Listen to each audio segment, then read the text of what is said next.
The wind in Ocotillo Creek did not blow so much as it scoured. It carried the grit of the Arizona Territory, a fine, biting powder that worked its way into the seams of the clapboard houses, into the water barrels, and into the lines of a person's face until they looked as eroded as the mesas to the north. For Clara Miller, the wind was just another hand trying to push her down, another weight to bear alongside the glare of the sun and the eyes of the town. She stood on the porch of the leaning shack her father called a home, wringing out a gray shirt that had been white 3 years ago. Her knuckles were raw, the skin chapped red and splitting in the dry air. Inside, she could hear the heavy, wet snore of her father. Silas passed out on the floor where he had fallen 2 hours prior. The sound was a mercy. When Silas was asleep, he was not drinking. And when he was not drinking, he was not breaking things. May sat on the bottom step, whittling a piece of driftwood with a stolen paring knife. At 18, May was all sharp angles and simmering fury, her dark hair pulled back severely, her eyes constantly scanning the horizon as if expecting an army. Ruth, only 14, sat beside her, mending a tear in her skirt with careful, trembling fingers. Ruth was the soft one, the one the territory had not yet managed to turn into leather and stone. Clara watched them, the familiar ache of responsibility settling between her shoulder blades. To the people of Ocotillo Creek, they were not Clara, May, and Ruth. They were the Miller girls, the drunkard's daughters, trash that hadn't yet been swept away. Towns on the border were built on hope and violence, but Ocotillo Creek seemed built on judgment. The women in their bonnets, walking to the whitewashed church on Sundays, would pull their skirts aside when Clara passed, as if her poverty were a contagion. They whispered behind gloved hands, their eyes sliding over the bruises Clara tried to hide with high collars. They blamed the daughters for the sins of the father. If Silas Miller owed money to the grocer would look at Clara's waist and suggest a way she might work off the debt. If Silas started a brawl in the saloon, the sheriff would ride out to their shack, not to arrest the man, but to linger on the porch and tell Clara how vulnerable 3 girls were alone out here. It was a hypocrisy that choked them. The town wanted them gone, yet it seemed intent on devouring them first. Clara hung the shirt on the line, the wood groaning under her weight. She saw the dust cloud before she heard the horses. 2 riders were coming up the road from town. She stiffened, wiping her hands on her apron. "Get inside," she said, her voice low. May looked up, eyes narrowing. "Who is it?" "Sheriff Pale, and someone else. Go." Ruth scrambled up immediately, clutching her sewing. But May took her time, stabbing the knife into the wood of the step before standing. They retreated into the gloom of the shack, leaving Clara to stand as the gatekeeper. Sheriff Pale rode a tall bay gelding that looked better fed than half the children in the territory. He was a thick man with a smile that showed too many teeth and eyes that looked like whetstones. Beside him rode a man Clara did not know, a stranger in a dusting coat, wearing a hat pulled low, with silver spurs that chimed like funeral bells. "Morning, Clara," the sheriff called out, reining in his horse a few yards from the porch. He did not tip his hat. "Sheriff," Clara replied. Her voice was steady, a weapon she had forged over years of talking down angry men. "My father is asleep. Is he now?" Pale chuckled, the sound dry and humorless. "Well, waking him might be a kindness today. I brought Mr. Hurst here to see him. Mr. Hurst has a business proposition that might clear Silas's slate." Clara crossed her arms. "We don't need any propositions. We are managing—" Pale's smile vanished, replaced by a look of flat irritation. "You are starving, Clara, and your father owes nearly every man in Ocotillo Creek. Mr. Hurst is the Indian agent from the reservation up north. He is a generous man. He is looking for labor, domestic help for the agency house. Good. Christian work. The stranger, Hurst, looked at Clara. His gaze was terrifyingly blank, stripping her down to muscle and bone, assessing her worth like a rancher eyeing a heifer. 3 of them, Hurst said. His voice was soft, cultivated, and entirely wrong for the dust and heat. You said there were 3? Clara felt a cold prickle of dread run down her spine. The sheriff wasn't here to collect a debt. He was here to sell it. We are not interested, Clara said, stepping back toward the door.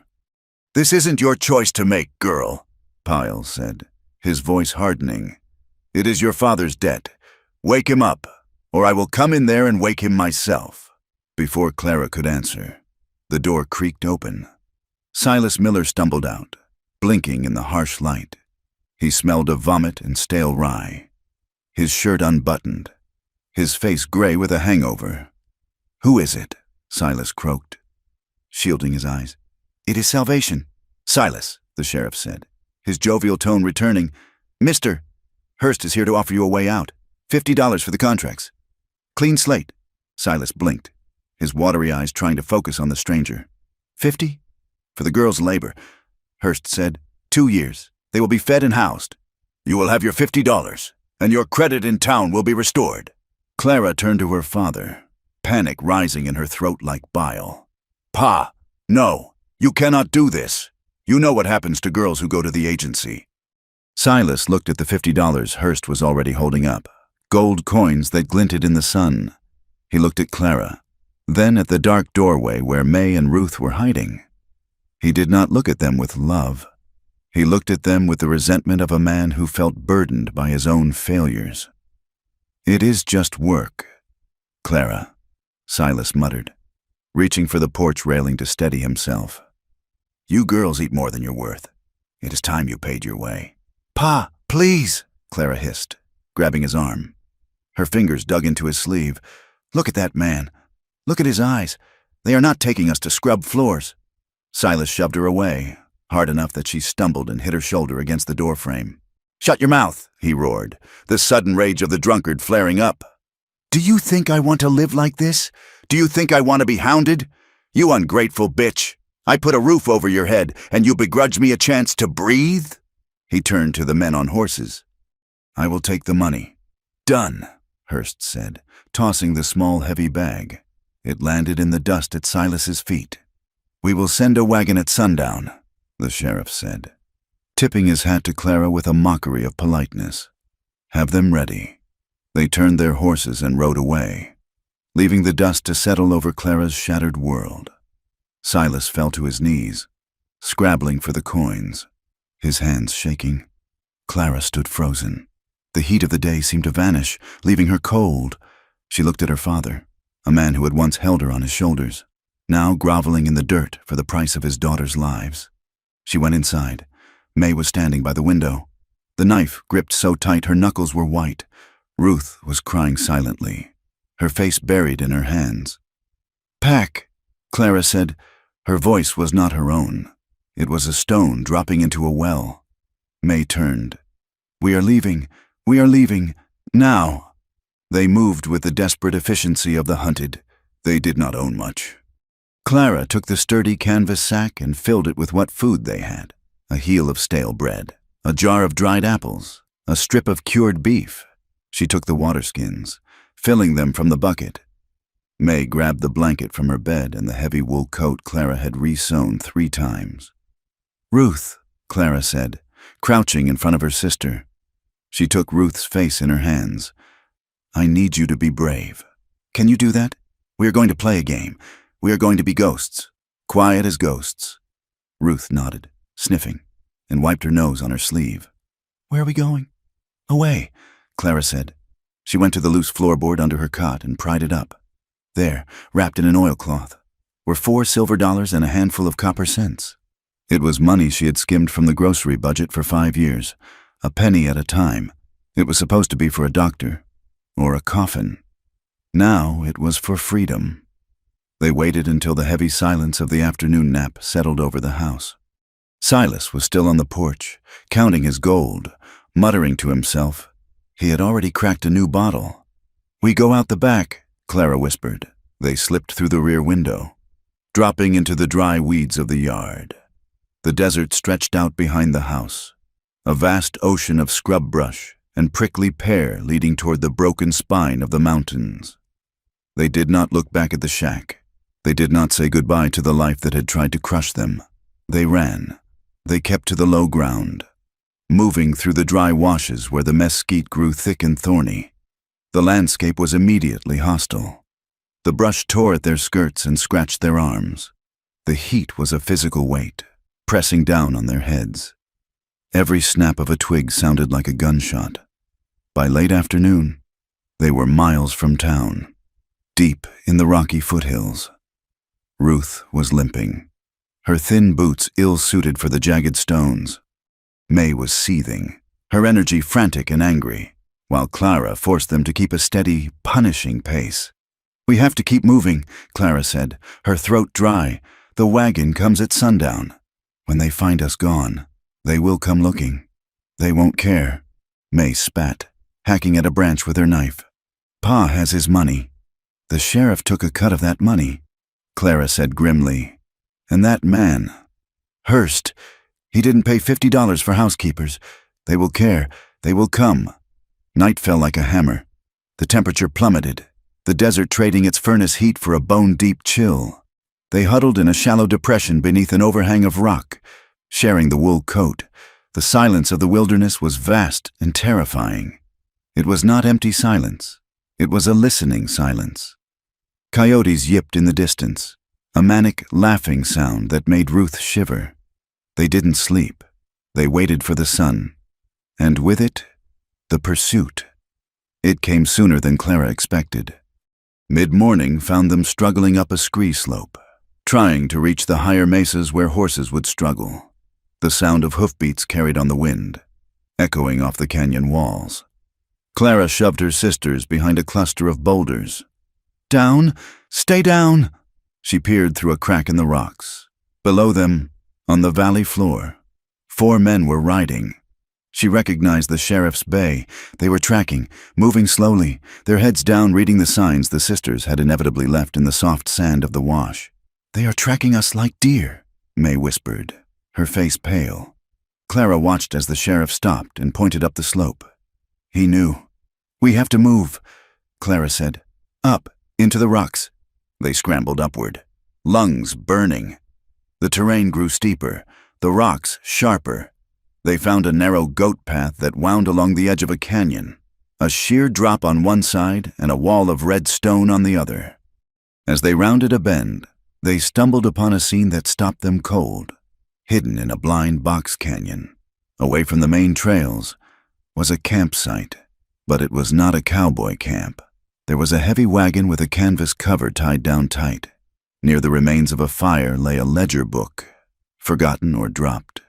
And near the wagon, dumped in a pile, were shackles, iron cuffs, small ones, small enough for wrists like Ruth's. Clara walked to the wagon and lifted the corner of the canvas. Inside, it smelled of unwashed bodies and terror. There were tie-downs bolted to the floor. "It's a slaver's wagon." Clara breathed, the horror washing over her. May picked up the ledger from the dirt. It was open to a page of names and numbers. "Clara, look." Clara looked. Sarah, 40. Maria, 60. Miller girls, 50. They weren't just runaways. They were merchandise.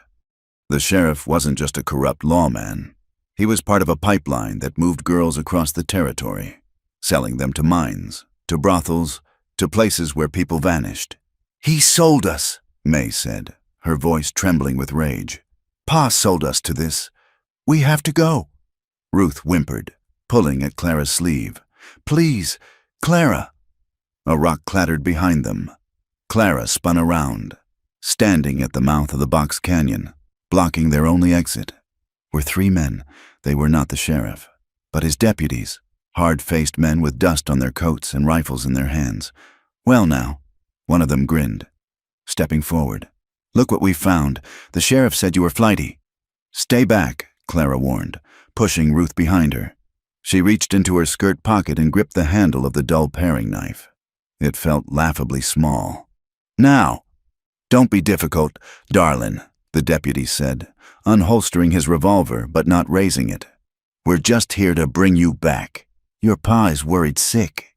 "You're lying," Clara said. "We saw the wagon. We saw the chains." The deputy's smile didn't falter, but his eyes went dead. "Well, That's unfortunate. That makes things harder for you. He signaled to the others. Grab them. Don't mark the faces. The men lunged. Run! Clara screamed. But there was nowhere to run. The canyon walls were sheer. The men closed the distance in seconds. One of them grabbed May by the hair. She screamed, slashing out with her knife, cutting his sleeve. He backhanded her, sending her sprawling into the dust. Another man grabbed Ruth, lifting her off her feet as she kicked and wailed. Clara threw herself at him, stabbing with her knife, but the third man caught her wrist, twisting it until the blade dropped. He slammed her back against the wagon wheel, knocking the wind out of her. That's enough, the lead deputy shouted. Tie them up! Clara gasped for air, her vision swimming. She saw May trying to crawl to Ruth. She saw the men pulling ropes from their belts. The realization hit her with the force of a physical blow. This was the end.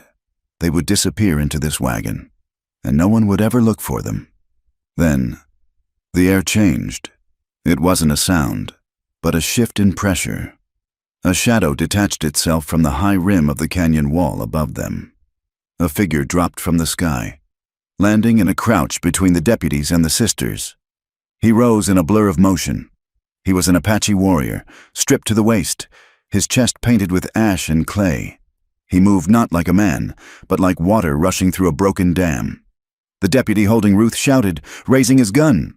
The warrior was faster. He closed the distance, a heavy war club swinging in a brutal arc.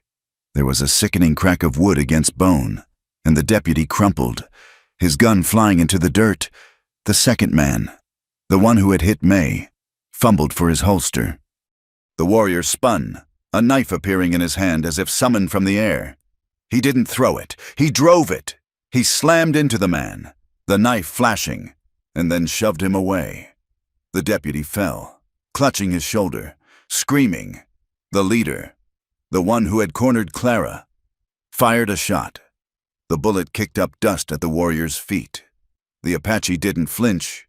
He moved sideways, a jagged, unpredictable sidestep, and then surged forward. He didn't kill the man. He struck him across the face with the flat of the club, a blow that sounded like a thunderclap. The deputy spun and hit the ground, unconscious before he landed.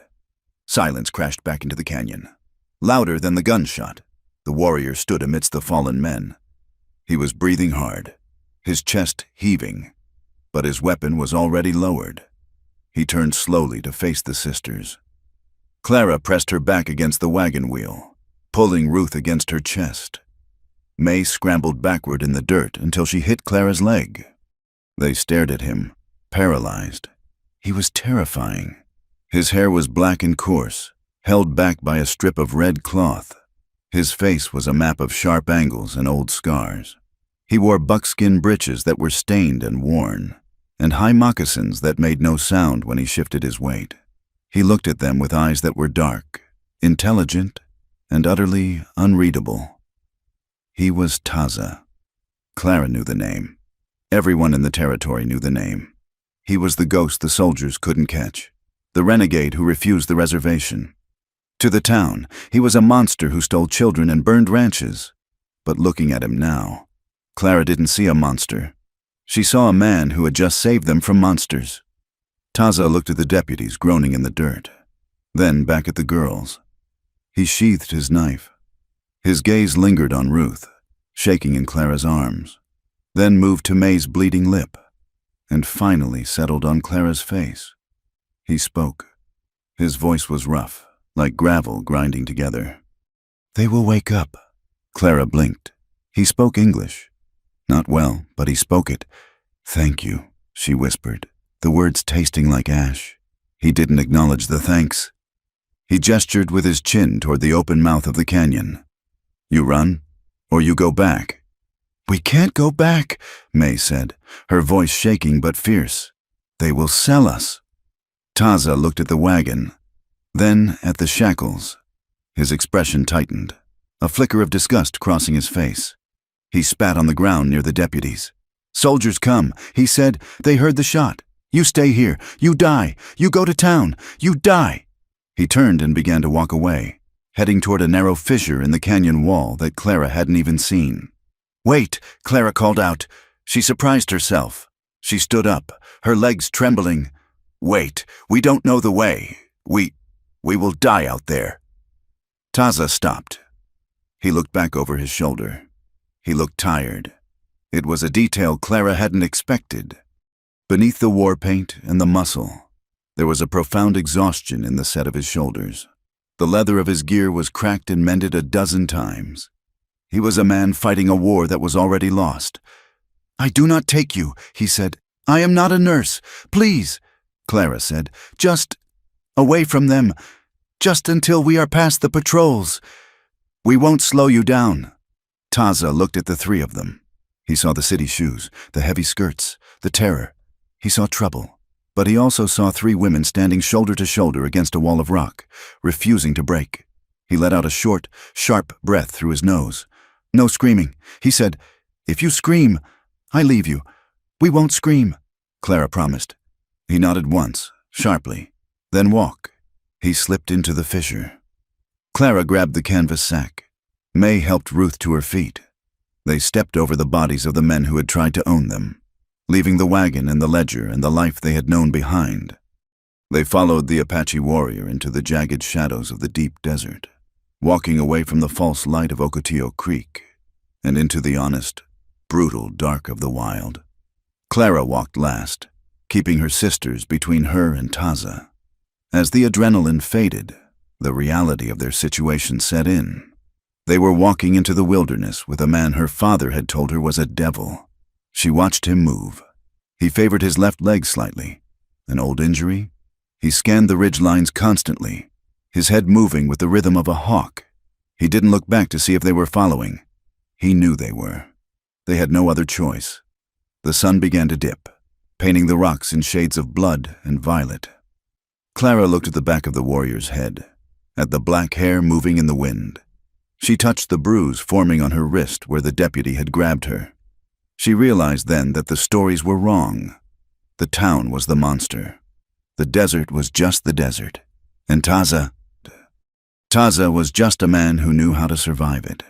She tightened her grip on her sister's hand and walked on. The first thing to die was the shoes. They were boots meant for walking from a porch to a church pew, or from a kitchen to a market stall.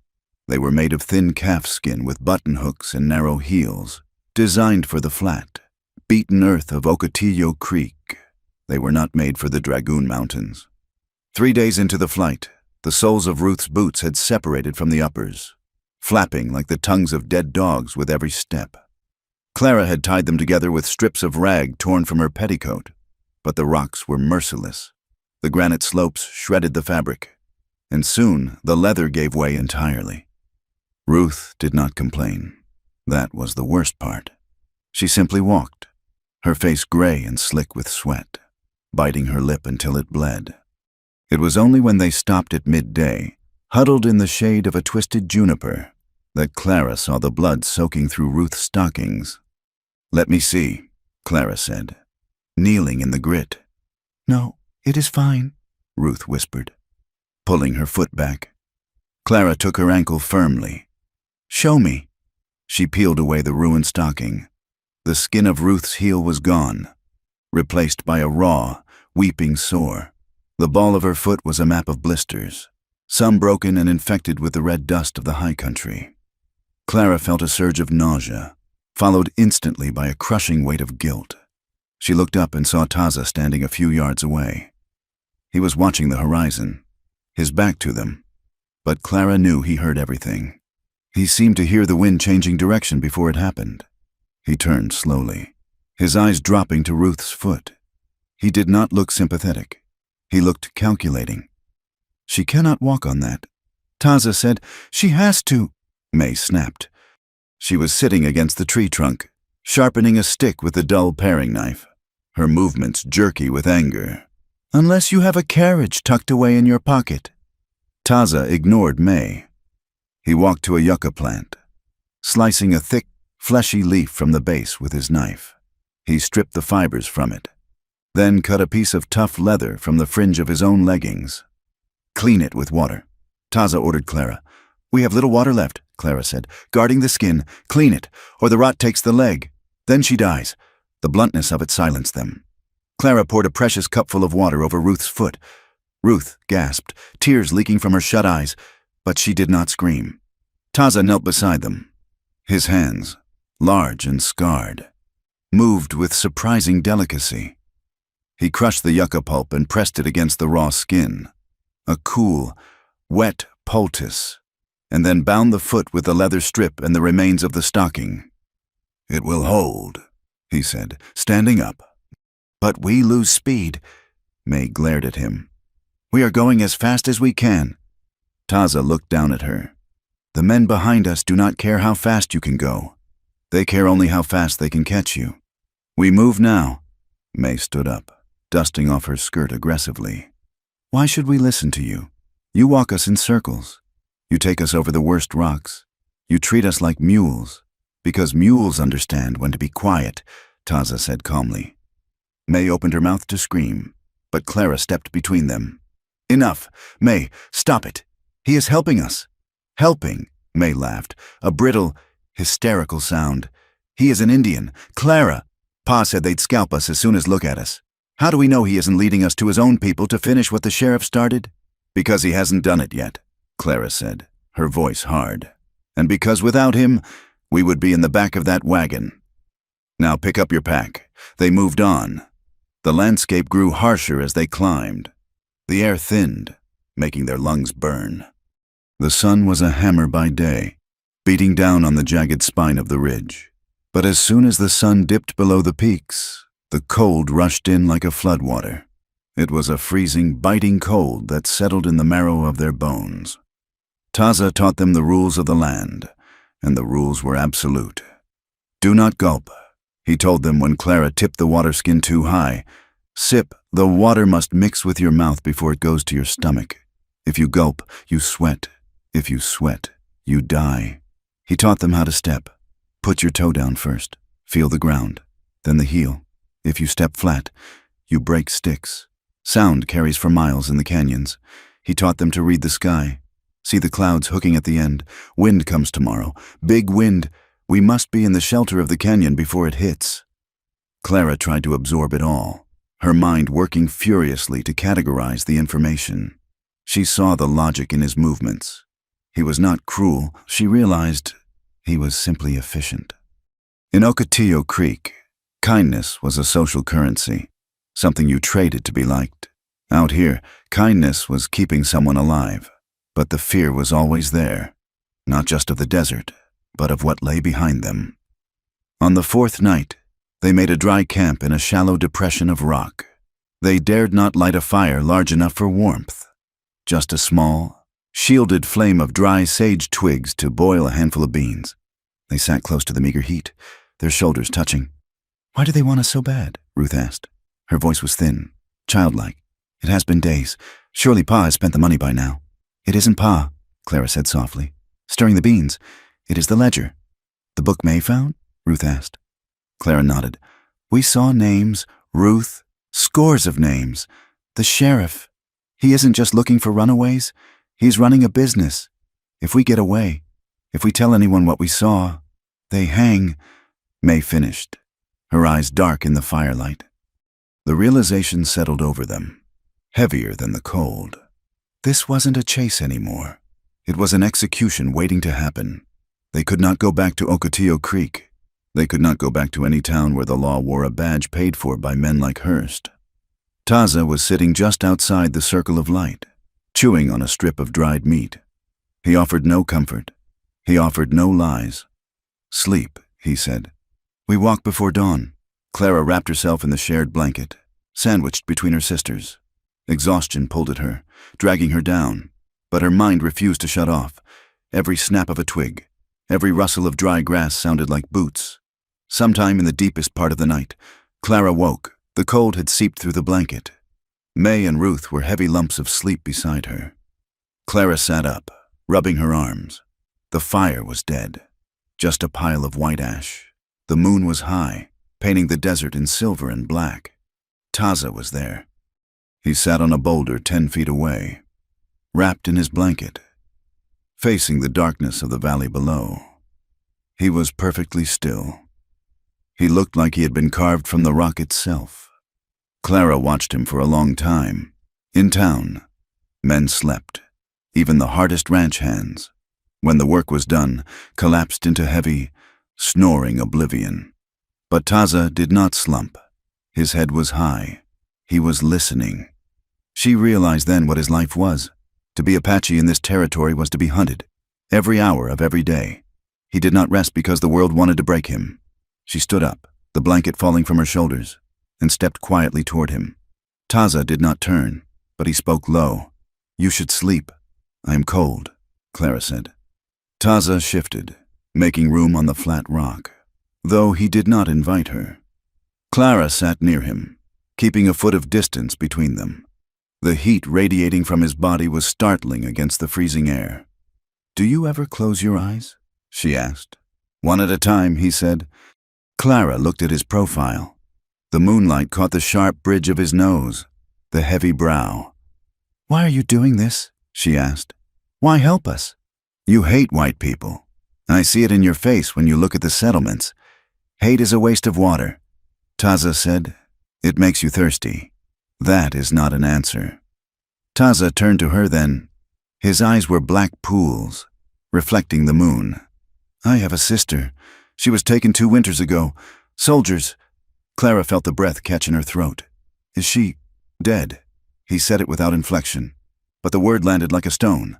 "I could not save her," Taza said, looking back at the dark valley. "I save you. It balances nothing, but it is something." Clara looked at his hands, resting on his knees. They were stained with earth and gun oil, but they were steady. "Thank you," she whispered. "Do not thank me yet." Taza said, "We are not safe." The next day, the heat returned with a vengeance. The wind died, and the air became a stagnant oven. They were crossing a stretch of open scrubland, trying to reach the tree line of the next ridge. Ruth began to stumble. Her face was flushed a deep, unhealthy red. She stopped answering when Clara spoke to her. "Ruth," Clara said, grabbing her arm. "Ruth, look at me." Ruth's eyes rolled back. She buckled at the knees, collapsing into the dust like a marionette with cut strings. "Ruth!" May screamed. Clara fell to her knees, shaking her sister. "Ruth, wake up, please." Taza was there in an instant. He touched Ruth's neck, then lifted her eyelid. "Heat sickness," he said. "She has no water in her blood. We gave her the last of the skin an hour ago," Clara said, panic rising. It was not enough. Taza looked at the ridge ahead. It was still 2 miles away. 2 miles of exposed, baking rock.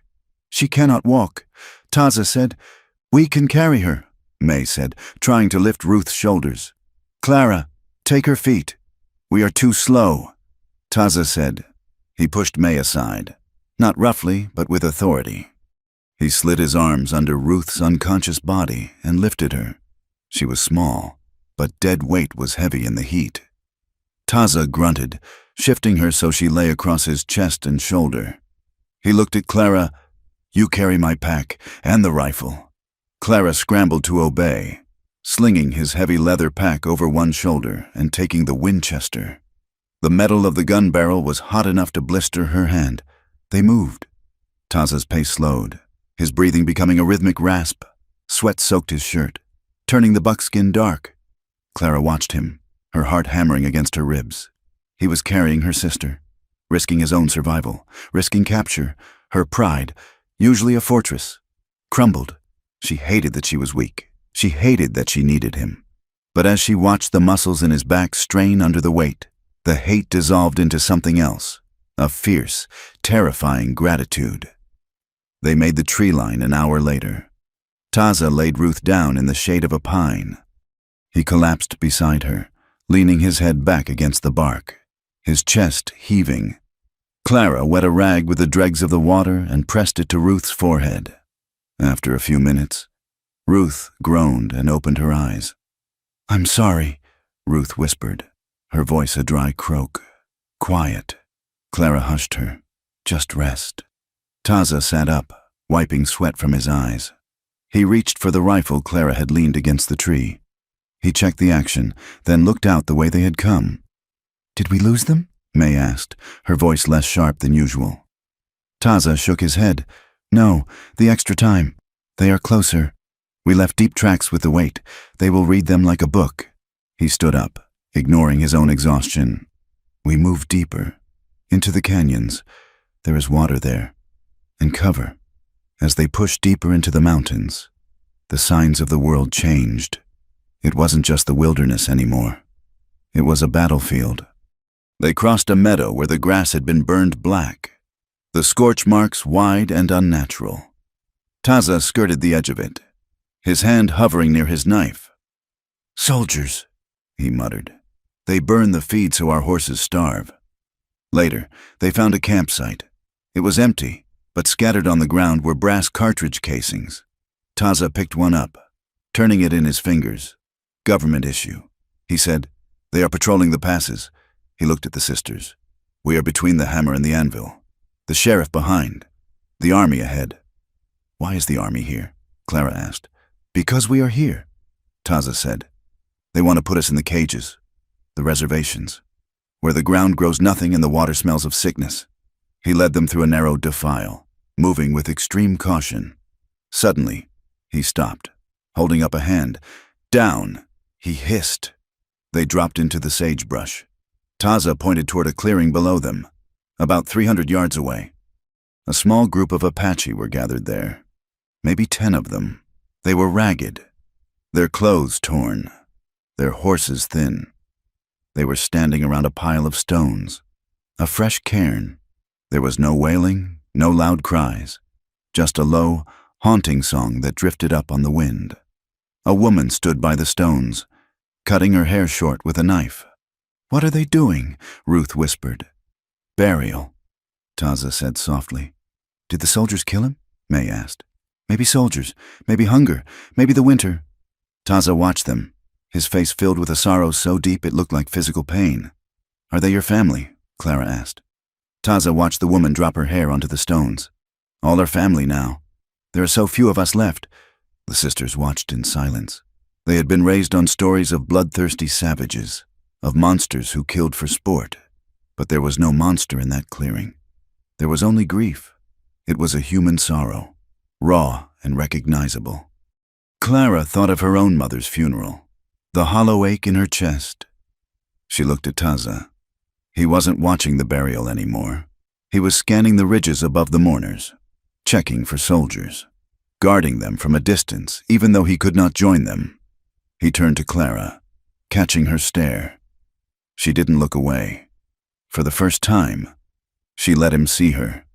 Not the guarded, defensive woman, but the person underneath. "We should go," Taza said, his voice rough, "before we bring trouble to them." The tension between them shifted after that. It wasn't spoken, but it was there, humming in the air like a telegraph wire.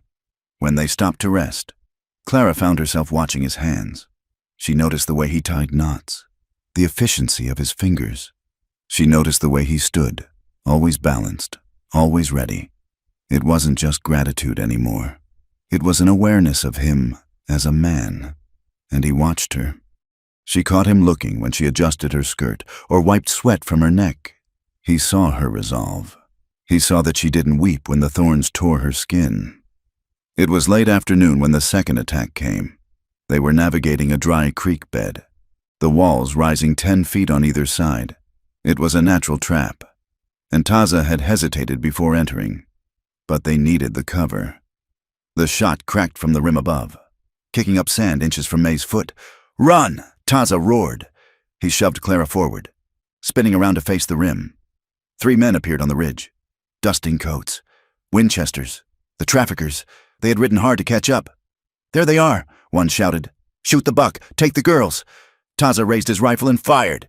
One of the men on the ridge ducked, cursing. "Go!" Taza yelled at the sisters. "The bend! Get around the bend!"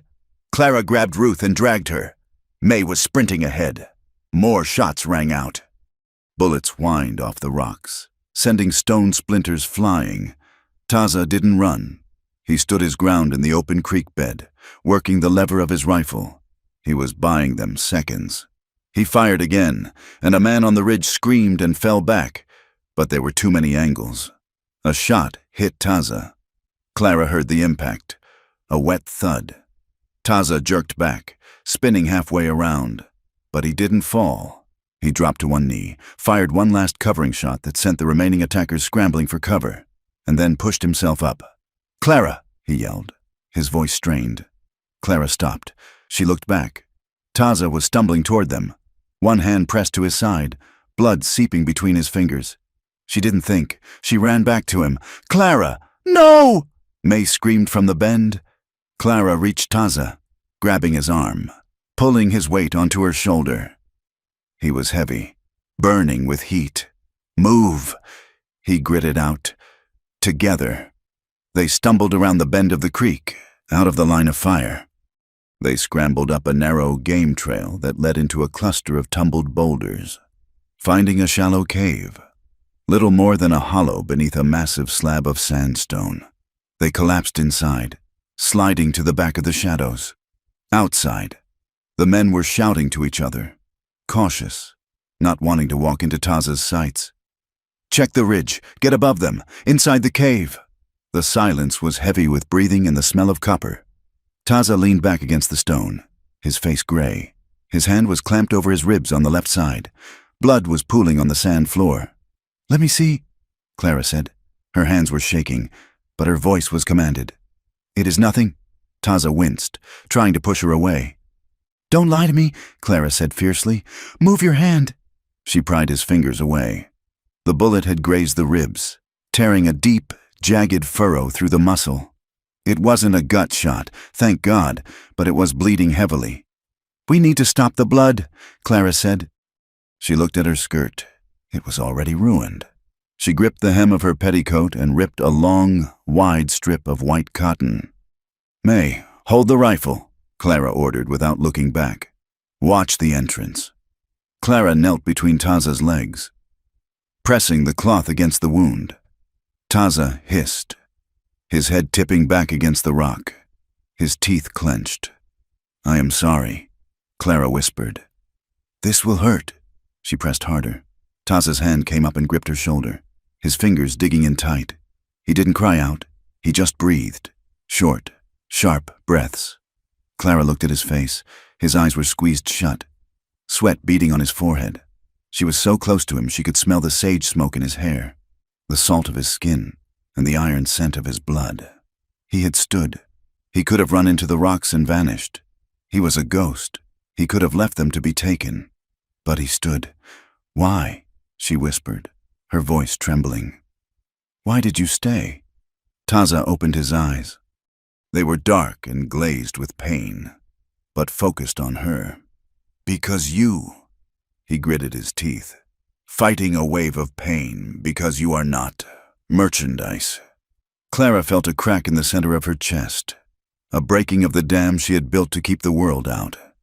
Tears pricked her eyes, hot and sudden. She leaned closer, securing the bandage, her hands lingering on his chest. "Thank you," she breathed. It wasn't the polite thanks of the town. It was a confession. Taza looked at her. His grip on her shoulder softened, his thumb brushing the hollow of her collarbone. It was a fleeting touch, barely there, but it burned like a brand. "They are coming," May hissed from the cave mouth. "I hear them on the gravel." Clara pulled back, wiping her face. She picked up Taza's knife from where it had fallen. She placed it in his hand, then picked up a heavy stone for herself. "We are not done yet," Clara said. Taza nodded slowly, his eyes clearing. "No, not done." They waited in the dim light of the cave, the sun setting outside, turning the rocks to blood.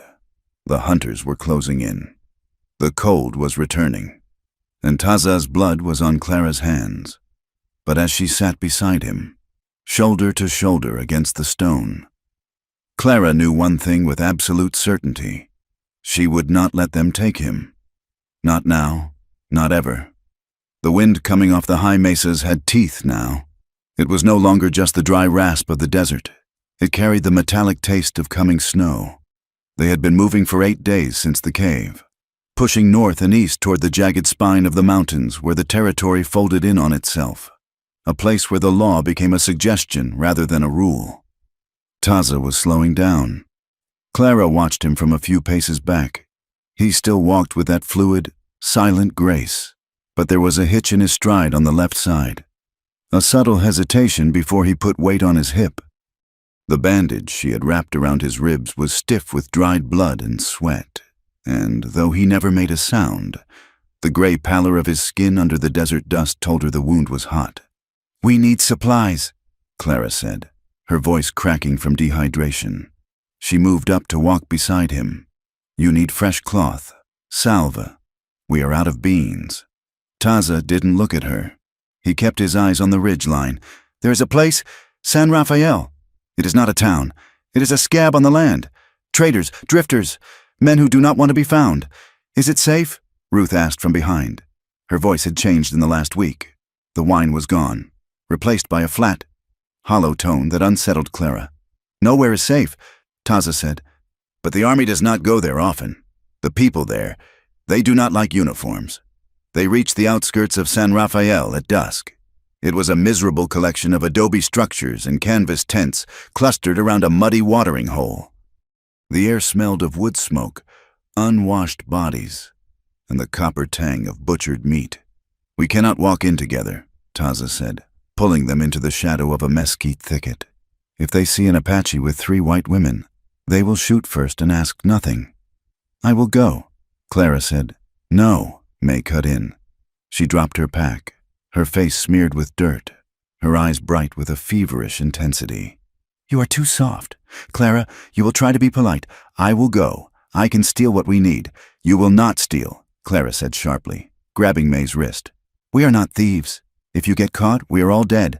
I will go. I have the silver coins. I go with you," Taza said. "You can't," Clara argued. "You said yourself, I do not walk down the street." Taza interrupted. "I circle. I watch. If trouble starts, I end it." He looked at Ruth. "You stay here. Keep the knife ready. If anyone comes into the brush, I know." Ruth said.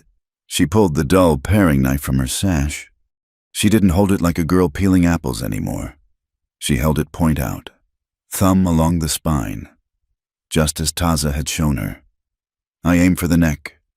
Taza nodded once, a grim approval. Clara and May walked into the settlement, pulling their shawls tight over their heads to hide their faces. San Rafael was a place of shadows.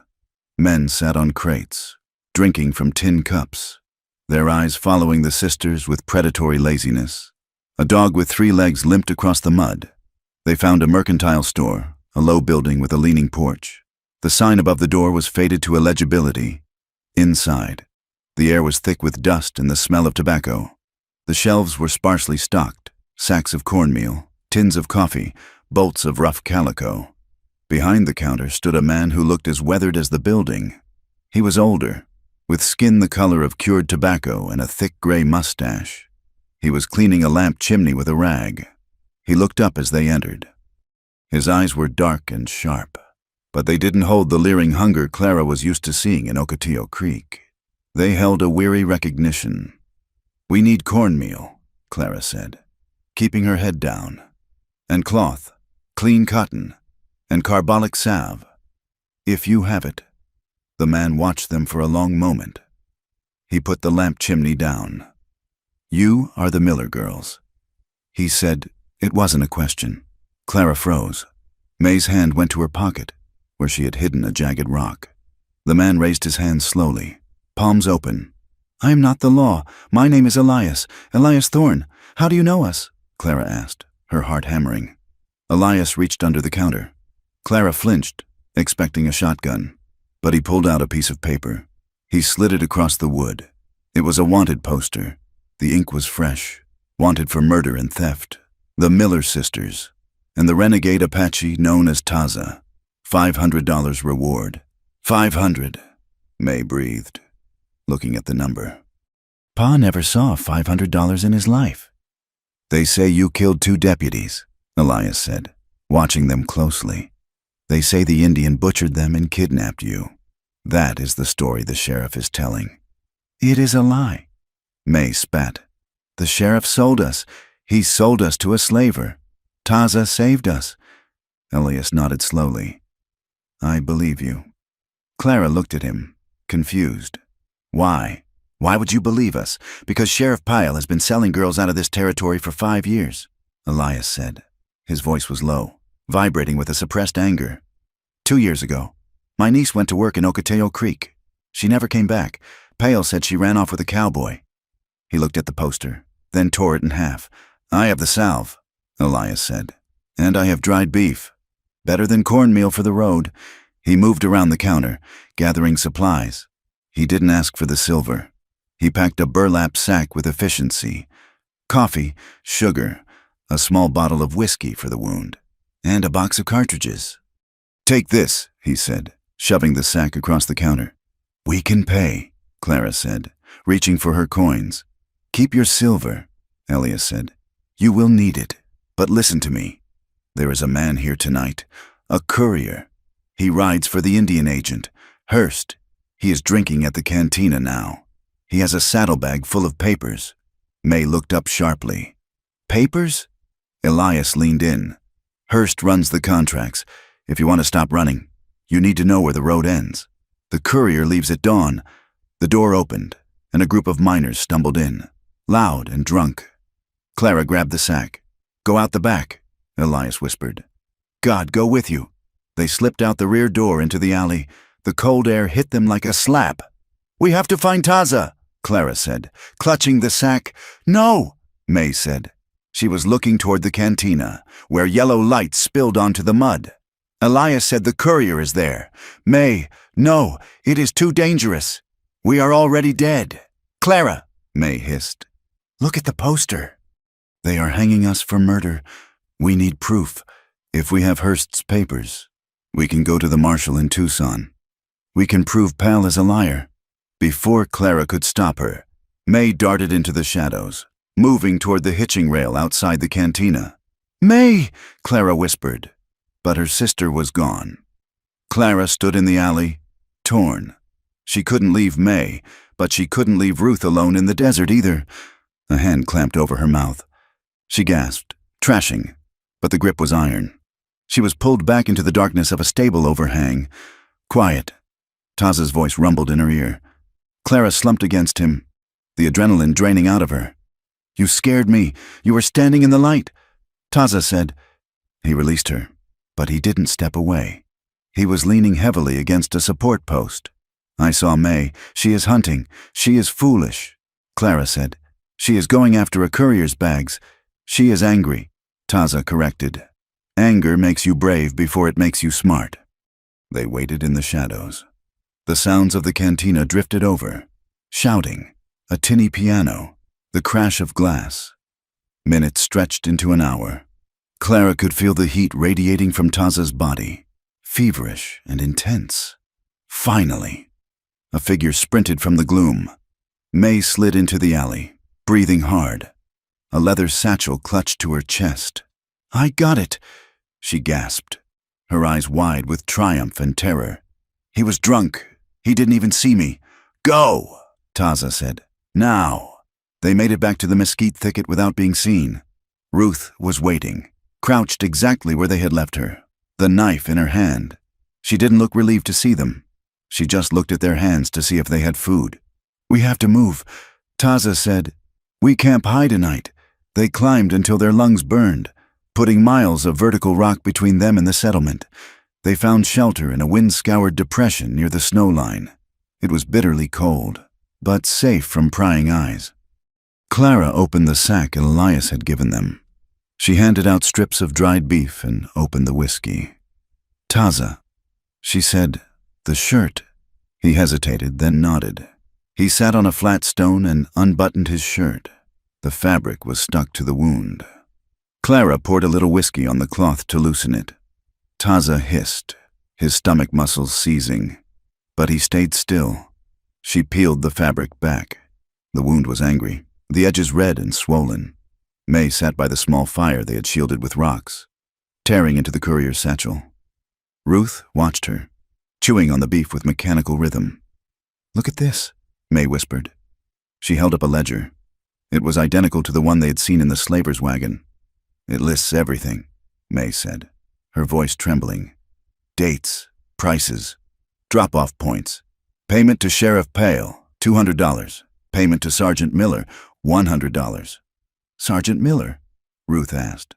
That isn't Pa. No, Taza said. His voice was rough. He was watching Clara clean the wound, his eyes dark with pain. Sergeant Miller is the supply officer at the fort. He reports to Hearst. It's a ring, Clara said. Applying the carbolic salve.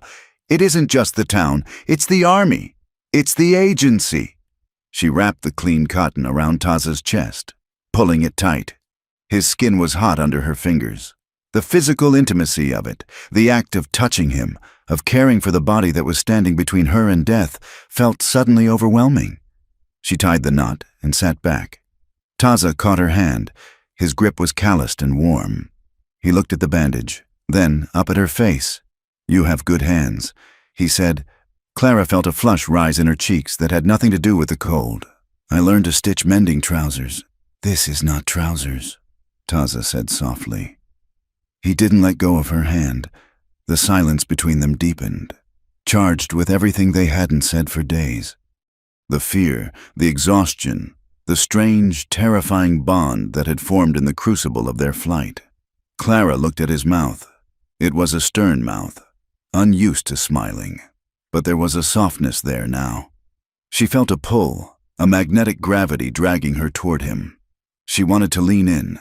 She wanted to press her forehead against his chest and forget, for just 1 second, that the world was trying to kill them. Taza leaned in. Just an inch. His eyes searched hers, asking a question he didn't have words for. It would be so easy. Clara thought, to kiss him, to claim this one thing for herself.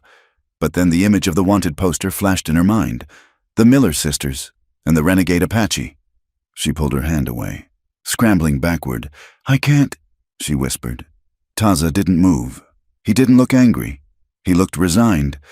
You are afraid. He said, yes, Clara admitted, her voice shaking. I am afraid. If we... It gives them something else to take. I have nothing left to lose. Taza, I cannot lose this too. You think not touching keeps you safe? Taza asked. You think if you stand apart, the bullet misses?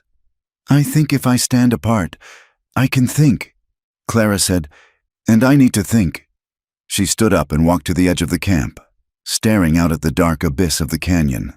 Her heart was racing so fast it made her dizzy. She wanted him. God, she wanted him. Not as a rescuer, not as a guide, but as a man, and that terrified her more than the sheriff ever could. May came up beside her, clutching the ledger. Clara, she said, look at the date. Clara wiped her eyes and looked at the page May was pointing to. December 12th, delivery to San Miguel Mine. 4 units, that is in 2 days. May said, San Miguel is north of here. So? Clara asked. So, look at the next line. Source, Ocotillo Creek. They are taking more girls, May said, from our town. Clara felt the cold settle deep in her stomach. They weren't just fugitives anymore. They were witnesses to an ongoing crime. The next morning, the sky was the color of bruised iron. Snow was falling in lazy, drifting flakes. They packed in silence. Taza seemed stronger after the food and the dressing, but his mood was dark.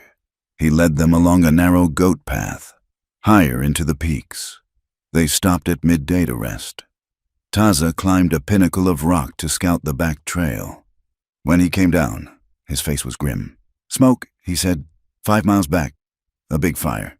A camp? Clara asked. No, Taza said, a signal. They pushed on. By afternoon, they found out what the signal meant. They came across a trapper's shack nailed to a tree near a stream. It was abandoned, but nailed to the door was another poster. This one was larger. It showed a crude drawing of Taza's face. Murderer. It read, Savage attack in San Rafael. Shopkeeper Elias Thorne brutally killed by Apache renegade. Clara felt the air leave her lungs. No, he helped us, Ruth whispered. She walked up to the poster, touching the paper. He gave us beef. They killed him, May said. her voice rising in fury. "They killed him because he spoke to us, and they are blaming Taza." Taza stared at the paper. He didn't blink. He didn't look surprised. "This is the way," he said quietly. "They kill the white man who helps the Indian. Then they blame the Indian. It makes the hate burn hotter. They will hunt you down like a dog now," May said. "Every man with a gun will be looking for you." They were already looking. Taza said, "No," Clara said. "This is different. They are turning the whole territory against you. They are making you into a monster, so no one will ask questions about the girls." She turned to Taza. "You have to leave us." Taza looked at her, his brows drawing together. "What?" "You have to go," Clara said, stepping close to him. "Go deep into the mountains. Go where they cannot follow. If you stay with us, you die." "And you?" Taza asked. We will go to the marshal. We have the ledger. You will never reach the marshal," Taza said flatly. "The sheriff's men are tracking us. If I leave, they catch you in a day. And then you disappear." "I don't care," Clara shouted. She shoved his chest. "I don't care if I disappear. I cannot watch you hang for something you didn't do. I cannot have Elias's blood on my hands and yours too." Taza grabbed her wrists. He held her fast, forcing her to look at him. "You do not decide my life, Clara. I choose." He pulled her closer, ignoring May and Ruth. "I chose to step into that canyon," he said intensely. "I chose to carry your sister. I choose to stand here. Do not insult me by trying to save me." Clara trembled in his grip. The snow was falling harder now, dusting his black hair with white. "They are lying about you," she whispered. "They have lied about me since the day I was born." Taza said, "It changes nothing." He let her go. "We have a choice," Taza said to the group. "We run west into the deep snow. We freeze. Maybe. We starve. Maybe. But we live free for a little longer. Or what?" May asked. "Or we go to San Miguel," Taza said. "The mine?" Clara asked. "The delivery is tomorrow," Taza said. "If we stop the wagon, if we free the girls, then we have witnesses. Not just 3 runaways. A dozen. It is suicide," Clara said. "It is an ambush. It is war." Taza said. He looked at Clara. His eyes were challenging her. He was offering her a way out of the victimhood, a way to stop running. Clara looked at her sisters. Ruth was holding her knife, her thumb rubbing the blade. May was clutching the ledger like a Bible. They were not the girls who had sat on the porch in Ocotillo Creek. They were something else, something forged in the fire. And she looked at Taza. She saw the man who had slept with one eye open to keep them safe. She saw the man she had almost kissed. She realized then that she didn't want him to leave. She wanted to stand beside him. She took a deep breath. The cold air filled her lungs, sharp and clear. "We don't run," Clara said. May looked at her, surprised. "We fight. We fight," Clara said. She turned to Taza. "Take us to San Miguel." Taza nodded slowly. A corner of his mouth lifted. Not a smile, but a grimace of respect. "Check your weapons," he said. Ruth sheathed her knife. May picked up a heavy rock she had been carrying since the creek. Clara tightened the straps of her pack. As they began to move, Clara walked beside Taza. Their shoulders brushed. This time, she didn't pull away. "I am not doing this to save you," she lied quietly. "I know." Taza lied back. But as they walked into the teeth of the storm, Clara admitted the truth to herself. She wasn't fighting for justice. She wasn't fighting for the ledger. She was fighting for him. She wanted a life where she didn't have to look at a wanted poster to see his face. She wanted a life where she could hold his hand without fear. And if she had to burn the whole corrupt territory down to get it, she would. The winter came down from the peaks like a falling curtain of iron. It was not a gradual cooling, but a sudden, violent seizure of the land. The wind shrieked through the canyons, stripping the last dried leaves from the cottonwoods and driving snow into drifts that could swallow a horse to the stirrups. The sound of the cold was a physical thing, the sharp, pistol crack report of pine trees snapping under the weight of ice in the dark. They had been moving for weeks, pushing deeper into the wildest country to avoid the patrols that now seemed to scour every valley. Their supplies were dangerously thin. The dried beef Elias had given them was gone, replaced by whatever meager game Taza could bring down: a stringy jackrabbit, a wood rat, once a lean deer that they ate down to the marrow. Hunger changed people. It pared them down to their essential nature. For May, hunger was fuel. She became the eyes of the group. She discarded her heavy skirts for a pair of trousers taken from a dead prospector they had found frozen in a drift, binding the waist with rope. She moved ahead of them, climbing high ridges to scan for the dust of cavalry columns. She learned to read the flight of birds and the behavior of deer. She was reckless, fueled by a simmering rage at the world that hunted them, but she was sharp.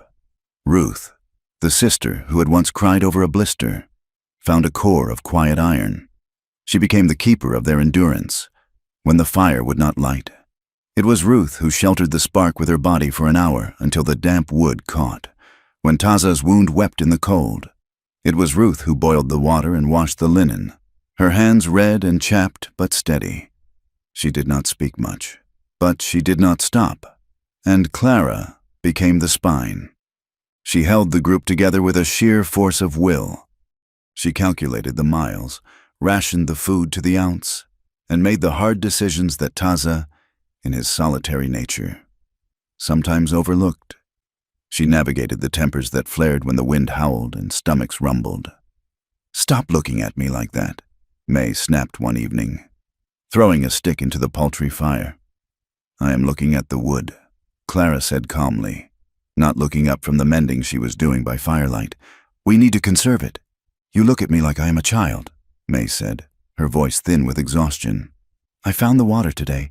I found the trail." "And you did well," Clara said. "But if you burn all the wood now, we freeze before dawn. Put the stick back." May glared, her hand tightening on the wood, but she put it back. Taza watched from the shadows, his dark eyes moving between the sisters. He said nothing, but he saw everything. He saw that they were no longer the terrified girls he had pulled from the slaver's wagon. They were becoming creatures of the wild, hardened by the same wind that weathered the stone.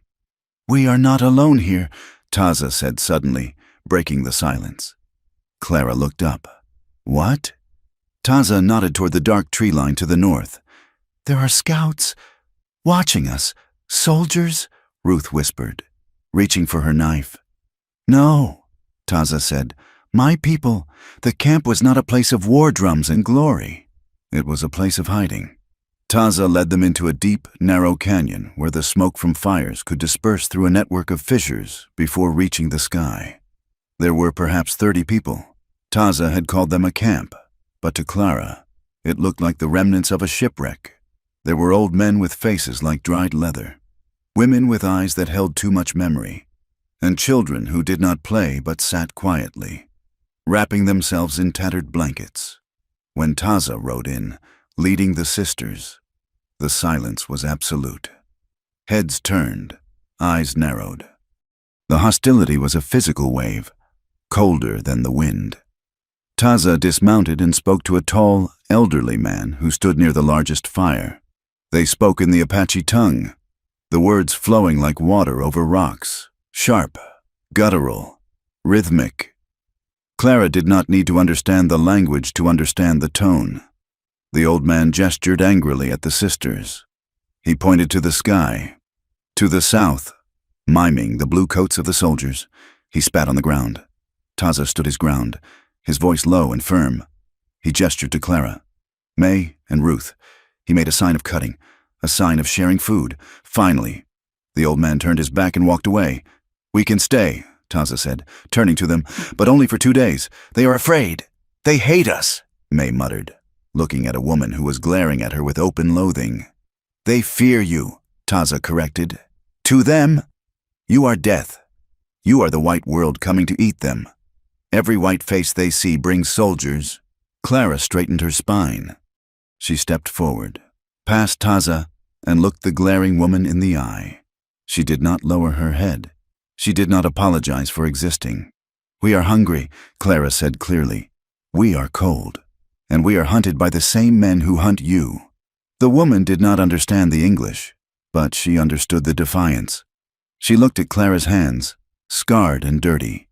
She looked at the worn boots and the thin, patched coat. The hate in her eyes did not vanish, but it dimmed into a wary suspicion. Clara took the last of their coffee from her pack, a small tin, half full, and held it out. It was a peace offering. It was a bribe. It was survival. The woman hesitated, then stepped forward and took the tin. She pointed to a patch of hard ground near the canyon wall. "Sit," the woman grunted in broken Spanish. They sat. The prejudice was a wall they had to climb every hour. The Apache saw them as a danger. The few times they had spotted settlers or trappers from a distance on the trail, those white faces had looked at the sisters with equal disgust. To the settlers, they were tainted, women who ran with a savage, women who had surely been despoiled and were no longer fit for decent society. Clara realized with a bitter clarity that there was no civilization left for them. They were too wild for the town and too white for the tribe. They stood on a razor's edge, balancing between two worlds that both wanted them dead. But in the camp, amidst the suspicion, there were cracks of humanity. Ruth, with her gentle hands, helped a young mother soothe a colicky baby. She didn't speak, just hummed a lullaby her mother had taught her. The Apache woman watched her like a hawk, ready to strike. But when the baby settled, the woman offered Ruth a piece of flatbread. May, restless and angry, sat with the young men who were sharpening arrows.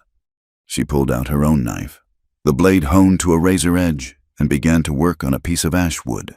They watched her technique, sneering at first, then nodding with grudging respect when she produced a perfectly balanced shaft. And Clara watched Taza. He was different here. He was not just the warrior or the guide. He was a son. He was a brother to people who were not his blood but were his kin in suffering. She saw him lift a heavy pack for an elder. She saw him touch the shoulder of a grieving man. She saw the exhaustion in him that he never showed on the trail. He came to her on the second night. The cold was vicious, the stars hard and bright as diamonds.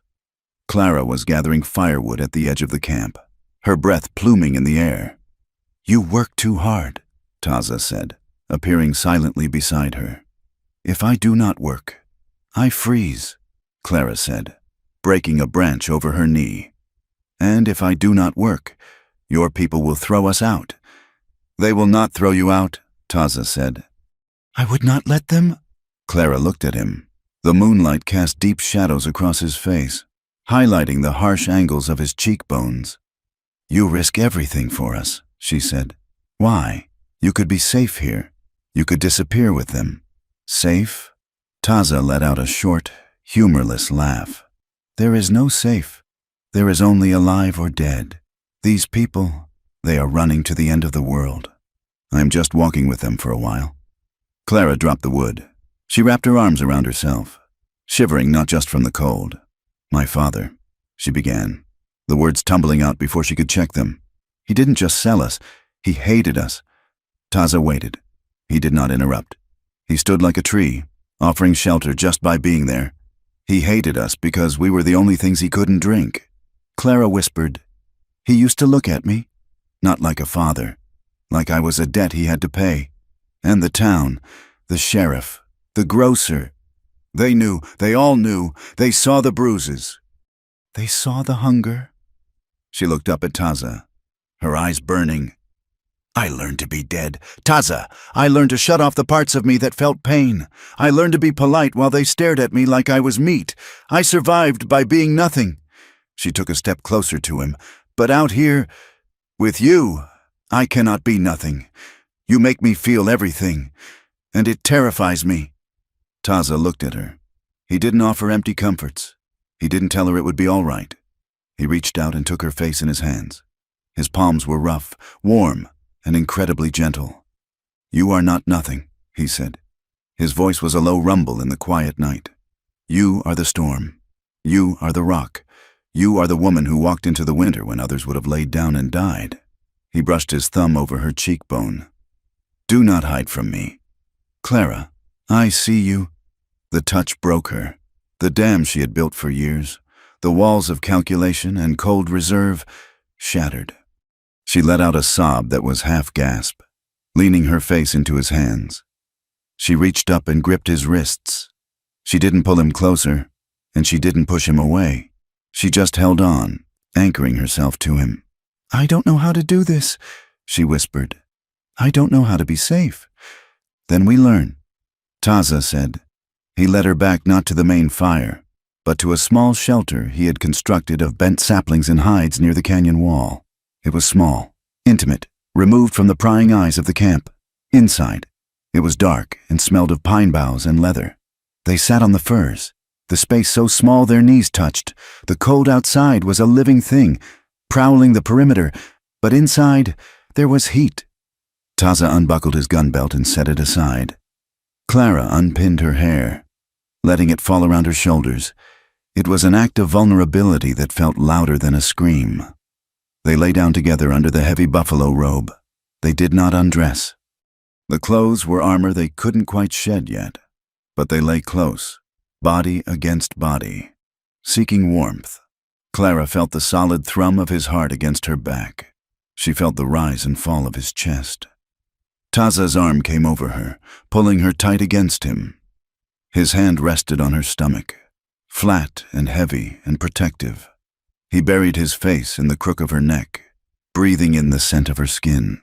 It wasn't a ravaging. It wasn't the hungry. Taking touch she had learned to fear from the men in town. It was a giving. Clara turned in his arms, facing him in the dark. She couldn't see his eyes, but she could feel his breath on her lips. She reached out and traced the line of his jaw, the scar on his shoulder. He trembled under her touch. This warrior, this man who killed without blinking, trembled because she touched him with kindness. "Clara," he breathed. She pressed her forehead to his. "Don't speak, just be here." They lay in the silence, hands exploring with a reverence that bordered on worship, a thumb brushing a wrist, fingers tangled in hair, the friction of rough fabric against skin. It was a reclaiming. Clara felt herself thawing, the ice in her soul melting into a terrifying, beautiful river of want. She wanted him to know her. She wanted to belong to him, not as property, but as a partner in the void. She fell asleep with his hand holding hers against his chest, and for the first time in her life, she did not dream of running. Morning brought the world back with a vengeance. The camp was in chaos before the sun cleared the canyon rim. Shouts echoed off the walls. Dogs barked. The sound of panic, a frequency Clara knew well, vibrated in the air. Taza was up instantly, gun in hand, moving to the flap of the shelter. Clara scrambled up, grabbing her coat. "What is it?" she asked. "Soldiers," Taza said, his face hardening into the mask of the warrior. They emerged into the light. The old man Taza had spoken to was shouting, pointing toward the canyon entrance. "Scouts!" the old man yelled. "Bluecoats! They are 2 miles out! They have the big guns on wheels!" Taza swore, a harsh word in his own tongue. May and Ruth ran to them. May was breathless, her face pale. "I saw them," May gasped. "I went up to the rim at dawn. It's a whole column, cavalry, and there is a man in a black coat with them." "Hurst," Clara said, the name tasting like bile. "He has a megaphone," May said. "He is calling out. He says they are here for the captives. He says the savages have kidnapped white women, and if they do not surrender us, the army will burn the canyon to ash." The camp turned its eyes to the sisters. The fear had curdled into blame. "They bring death," a woman screamed, pointing at Clara. "Give them back." Taza stepped in front of Clara. "Silence," he roared. The old man stepped forward. "Taza, you know the law. We cannot fight the wagon guns. We have children here. If we give them the women, the soldiers might leave." "They will not leave," Taza said. "Hurst does not want the women. He wants to kill you. He uses the women as the excuse.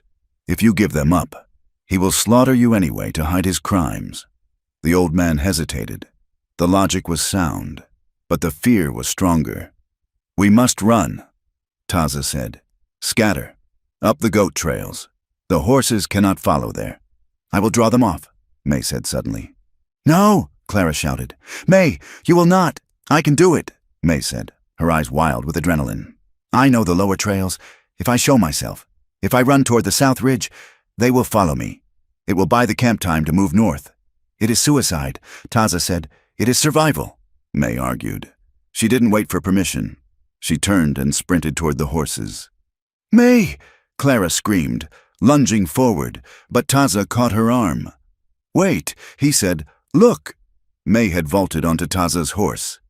She kicked the animal into a gallop, riding not away from the danger, but parallel to the canyon mouth, screaming at the top of her lungs to draw attention. From the distance, a bugle sounded. The trap snapped shut. Gunfire erupted from the rim, not the canyon mouth, but the high ground.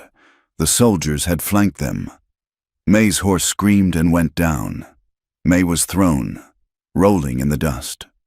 Clara watched in horror as dark shapes, men in uniform, swarmed from the rocks. They grabbed May. She fought, kicking and biting, but a rifle butt descended on her head. She went limp. They dragged her away, up toward the ridge. Ruth screamed, a high, thin sound that pierced the noise of the panic. Clara felt a cold rage wash over her, drowning out the fear. She reached for the rifle Taza had given her. I am going to kill them, she said. Her voice was unrecognizable. The camp was scattering. Women were grabbing children and running for the northern fissures. The elders were already moving. Taza stood frozen. He looked at his people fleeing to safety. He looked at May being dragged up the ridge. He looked at Clara, who was ready to charge a regiment of cavalry with a single rifle. The old man grabbed Taza's arm. Come, we must go. The girl is gone. Taza, leave her. If you fight, you bring the soldiers down on the families. Come. Taza looked at the old man. He looked at the family he had tried to protect his whole life. Then he looked at Clara. He saw the woman who had held him in the dark. He saw the fierce, terrifying love in her eyes. If he left May, he saved his standing with his people. If he left May, he survived. But he would not be a man. He would be a ghost. Taza shook off the old man's hand. Take the families north, Taza ordered. Go to the high ice. They cannot follow. And you? The old man asked. I go to get my heart back, Taza said. He turned to Clara. Can you ride? He asked. I can ride anything, Clara said. Taza whistled. A pinto pony, wiry and mean, broke from the herd. Taza grabbed a second horse, a roan mare, by the mane. We do not run, Taza said, swinging onto the pinto's back. We attack! Ruth! Clara yelled. Get on! Ruth scrambled up behind Clara on the roan. She wrapped her arms around Clara's waist, burying her face in Clara's coat. They have her at the command post, Taza said, pointing to the ridge where the black coat of the agent was visible through the trees. They will think we are fleeing. They will not expect us to come up the throat of the dragon. Clara checked the load in her rifle. She felt the heavy, devastating weight of the decision. They were 3 people against an army. It was madness. It was death. But as she looked at Taza, sitting tall on his horse, his knife in his hand and his eyes burning with a lethal resolve, she knew she would rather die on that ridge than live another day running. For May, Clara said. For us, Taza said. He kicked his horse. The animal surged forward, not away from the guns, but toward them. Clara followed, the wind tearing at her hair, riding into the violence of a love that had finally decided to fight back. The raid on the ridge was not a battle. It was a collision of desperation and steel. Taza rode the pinto pony like a demon, cutting through the scrub oak with a ferocity that scattered the first line of soldiers. He did not fire his rifle. He used the horse as a weapon, slamming into the flank of the formation, creating a chaotic fracture in their discipline. Clara, clinging to the roan mare with Ruth behind her, rode into the gap Taza opened. She saw May. 2 soldiers were dragging her toward a supply wagon, her heels digging useless furrows in the snow. A man in a heavy black coat, Hurst, the Indian agent, stood by the wagon, shouting orders, his face twisted in irritation rather than fear. Get her! Taza roared, wheeling his pony to block a trooper who was raising a carbine. Clara did not hesitate. She spurred the mare, driving the animal straight at the men holding May. She raised the rifle Taza had given her. Not to shoot, but to strike. She swung the barrel like a club, catching one soldier on the shoulder. He yelled and let go. "May!" Clara screamed. May scrambled up, her face bloody, her eyes wild. She lunged for the stirrup of the roan. Ruth reached down, grabbing May's wrist, pulling with a strength born of pure terror. May swung up behind Ruth, the mare stumbling under the weight of 3 women. "Go!" Taza shouted. He fired his pistol now, 3 quick shots that sent the soldiers diving for cover. They turned the horses toward the timberline, the hooves slipping on the icy rock. They were escaping. They were free. Then the cost came due. A single shot rang out, distinct from the chaotic popping of the army carbines. It was a sharp, heavy crack from a buffalo gun. Taza's pinto jerked mid-stride, its front legs buckling. Taza was thrown clear, rolling into the snow.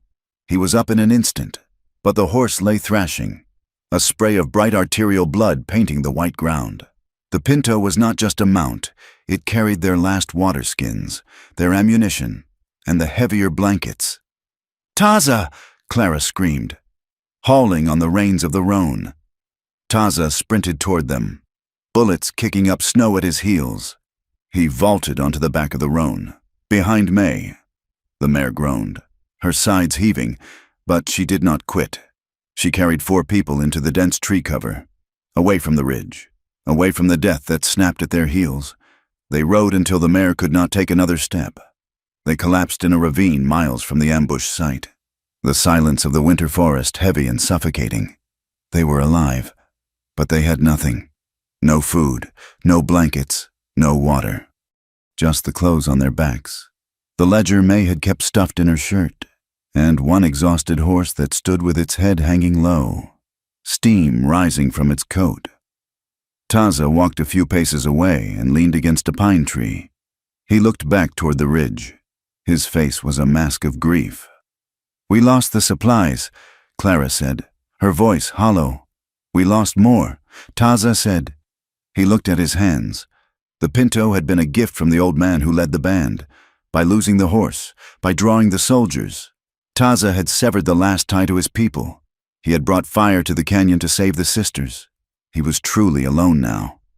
May sat in the snow, wiping blood from a cut on her forehead. She pulled the ledger from her shirt. It was bent, but the pages were dry. "We have this," May said. Her voice was brittle. Taza looked at the book. "It is paper. It does not stop the cold. It stops the lie," Clara said. She walked over to May and took the book. She opened it. The handwriting was precise, bureaucratic.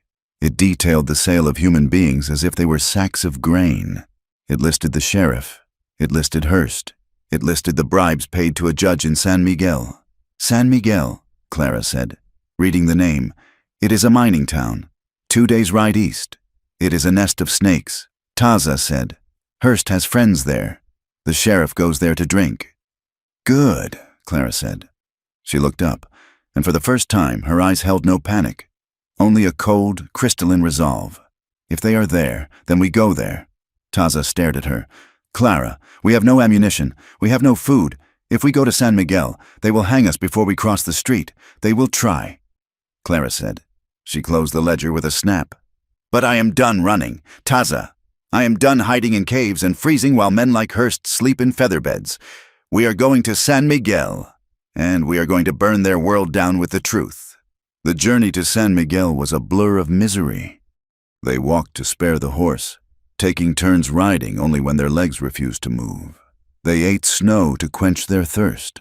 They huddled together at night in drifts, sharing body heat like a pack of wolves, shivering until their teeth ached. When they finally saw the smoke of the town rising against the gray sky, they looked like specters. Their clothes were rags.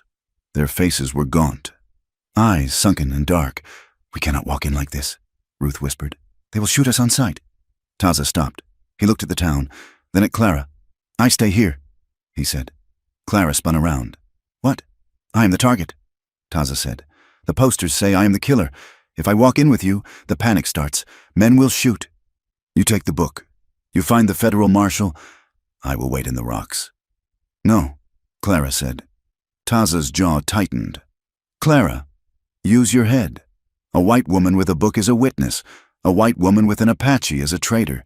You have a better chance without me. Clara walked up to him. She reached out and took his hand. His skin was rough, cold, and scarred. I do not want a chance without you, she said.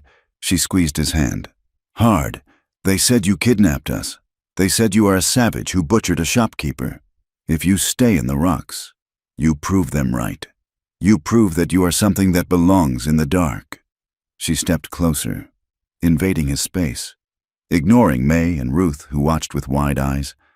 Walk with me, Clara said. Walk beside me. Let them see you. Let them see that you did not take us. Let them see that we chose you. Taza looked down at her. The fear in his eyes was gone, replaced by a terrified wonder. He had faced cavalry charges and bear attacks, but this woman, standing in the snow and demanding he claim his place in the world, scared him more than any of it. They will kill me. Clara, he said softly. Then they will have to kill me first, she answered. She turned to her sisters. May, Ruth, we walk down the main street. We do not run. We do not hide. We go to the courthouse. And if the sheriff is there, May asked, checking the weight of the rock in her pocket. Then we smile, Clara said grimly, and we tell the truth. They entered San Miguel at noon. The town was busy, miners in muddy boots, merchants in wagons, women in bonnets carrying baskets. The noise of commerce was loud, the clang of the smithy, the shout of drivers. But as the group walked down the center of the muddy thoroughfare, the noise died. It rippled outward like a wave. Silence. Heads turned. People stopped in their tracks. They saw 3 white women, ragged and fierce, walking in a phalanx. And in the center, walking with his head high, was Taza. He wore no war paint. He carried his rifle across his back, not in his hands. He walked with a dignity that made the miners step back onto the boardwalks. Clara felt the eyes of the town on them. She felt the judgment, the shock, the whispers starting. That's the Miller girls. That's the Indian. She did not flinch. She kept her hand lightly on Taza's arm, a touch that screamed possession. He is with me, the touch said. He is ours. They reached the steps of the courthouse, a brick building that stood as a symbol of order in the chaos of the frontier. A door banged open across the street. Sheriff Pale stepped out of the saloon, wiping foam from his mustache. He froze. Behind him, Agent Hurst emerged, buttoning his coat against the cold. Well now, the sheriff said, his voice carrying in the sudden silence of the street. He stepped off the boardwalk, his hand dropping to the heavy Colt on his hip. The devil comes home to roost. He signaled to his deputies, who were loitering on the porch. Surround them. Men with shotguns moved to block the street. The crowd pressed in, sensing blood. You have a lot of gall. Coming here, Pale sneered. Walking closer. Or maybe you are just stupid. You are under arrest. Taza, for the murder of Elias Thorne, and for the abduction of these girls. He looked at Clara, his eyes cold and dead. Step away from him. Clara, it is over. We will get you a bath and a hot meal. You are safe now. Clara did not step away. She stepped forward. We were never abducted. Sheriff, she said. Her voice was not loud, but it was clear. It cut through the cold air like a bell. Pale laughed, a nervous sound. You are confused. Darlin', the Stockholm Syndrome has got you. This buck has twisted your mind. The only thing that has been twisted is the truth, May called out. She stepped up beside Clara, pulling the ledger from her jacket. She held it up high. We have the book. Pyle, May shouted. We have the names. Pale's face went the color of ash. He looked at Hurst. Hurst's eyes narrowed into slits. That is stolen government property. Hurst barked, stepping forward. Seize it! Deputies surged forward. No! Ruth screamed. She was the smallest, the quietest, but she stepped in front of May, her arms spread wide. You will not touch it. Read the names, read the date of December 12th. The crowd muttered. December 12th? That was when the Johnson girl went missing. Pale saw the mood shifting. He saw the doubt in the eyes of the townspeople. He knew he had to end it. Now. He is a killer, Pale shouted, pointing at Taza. He is reaching for a gun. Drop him! Pale drew his revolver. It was a lie. Taza's hands were empty, hanging at his sides, but the deputies raised their shotguns. Clara moved. She did not think. She threw herself in front of Taza, shielding his body with her own. Shoot then, she screamed. Shoot me! The deputies hesitated. They could shoot an Apache. They could not shoot a white woman in the middle of Main Street with half the town watching. Pale did not hesitate. He raised his gun, aiming over Clara's shoulder at Taza's head. Taza moved. He did not draw a weapon. He did not strike. He simply stepped sideways, calm and fluid, moving Clara gently out of the line of fire with one hand while stepping toward the sheriff with the other. Pale fired. The bullet tore through the sleeve of Taza's coat, grazing his arm. Taza did not stop. He closed the distance in 2 strides. He caught Pale's wrist in a grip that could crush stone. He twisted. There was a snap of bone, and Pale screamed, dropping the gun. Taza swept the sheriff's legs out from under him. Pale hit the mud hard. Taza stood over him. The crowd gasped. They waited for the knife. They waited for the savage act that would justify their hate. Taza looked down at the man who had sold the sisters. He looked at the neck exposed above the collar. He could end it. He could tear the life out of this man and feel the satisfaction of it. But he heard Clara's voice in his head. Let them see you. Taza stepped back. He kicked the gun away. I am not the animal, Taza said into the silence. You are. He looked at the deputies. Arrest him. The deputies looked at their sheriff, writhing in the mud with a broken wrist. They looked at the ledger May was holding. They looked at Taza, who had spared a life he had every right to take. Agent Hurst saw the tide turning. He spun around, sprinting for his horse tied at the rail. He is running, May shouted. Clara grabbed the sheriff's dropped revolver from the mud. She was not a gunfighter. She was a woman who had been pushed too far. She raised the heavy iron with both hands. She didn't aim for the man. She aimed for the horse. She pulled the trigger. The gun bucked in her hands. The bullet struck the dirt in front of Hurst's horse. The animal reared, terrified. Hurst lost his grip and fell backward, landing heavily in a horse trough. He sputtered, wet and foolish, thrashing in the icy water. Ruth ran to the nearest man on the boardwalk, a tall man in a suit who looked important. You are the judge? Ruth demanded, grabbing his coat. Judge Holloway. I am, the man stammered, looking at the chaos. Take the book, Ruth said, shoving the ledger into his chest. Read it, or we will read it to the newspaper man standing right there. She pointed to a man with a notepad who was scribbling furiously. Judge Holloway looked at the sheriff groaning in the mud. He looked at Hurst dripping wet and being corralled by miners who had heard the accusations. He looked at the ledger. Deputies, Holloway boomed, his voice shaking but authoritative. Take Sheriff Pale into custody. And Mr. Hurst. On what charge? A deputy asked. Bewildered. Trafficking, Clara said, lowering the gun. Corruption. An attempted murder. The sun was setting by the time the chaos settled. Pale and Hurst were in the jail cells, guarded by men the judge had deputized from the crowd. The ledger was locked in the judge's safe. The town square was empty now, save for the sisters and Taza.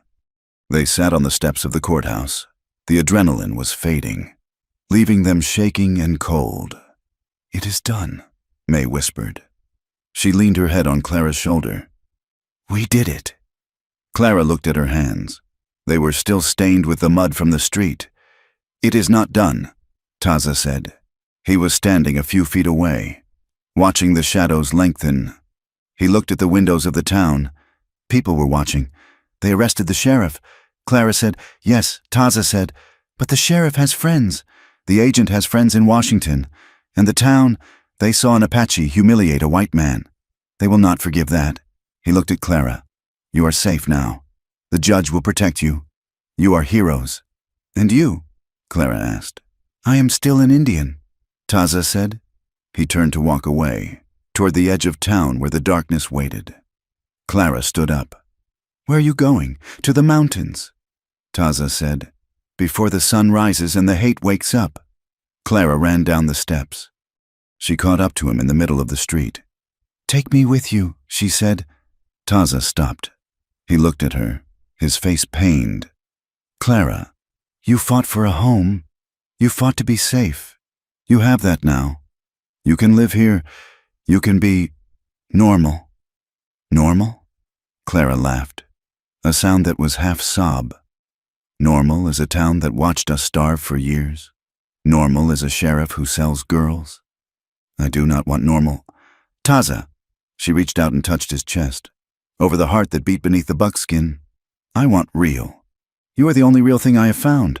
Taza covered her hand with his. "I have nothing. Clara, I have no horse. I have no tribe. I have a price on my head that will never go away." "I don't care about the price," Clara said fiercely. "We will build a house where they can't find us. We will plant corn in the rocks if we have to. But I am not staying here without you." Taza looked at her. He saw the stubborn set of her jaw. He saw the love that was stronger than her fear. He realized then that he could not leave her, not because she needed him, but because he needed her. She was the anchor that kept him from drifting away into the ghost world. He nodded slowly. "We go north," he said, "past the snow line." May and Ruth were standing on the steps. Clara looked back at them. May walked down, followed by Ruth. "We are coming," May said. Taza looked at the three of them, the fierce one, the soft one, and the one who held them all together. "You cannot live in the snow," Taza warned. "Teach us," Ruth said. Taza looked at the sisters. A small smile, rare and fleeting, touched his lips. "Get horses," he said. They stole 3 horses from the corral behind the sheriff's office. It felt like justice. They rode out of San Miguel under the cover of darkness. They left behind the town, the law, and the safety that had nearly killed them. As they reached the first ridge, Clara looked back. The lights of the town were small and yellow, flickering against the vast blackness of the territory. She felt a pang of fear for what lay ahead, the cold, the hunger, the constant looking over her shoulder. The sheriff might be in jail, but his partners would come.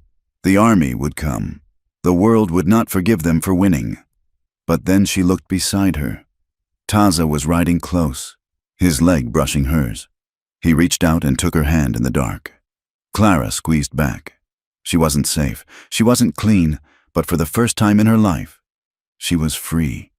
They turned their horses toward the high country, where the wind howled and the snow was deep, and they began the long, hard work of building a life that belonged only to them.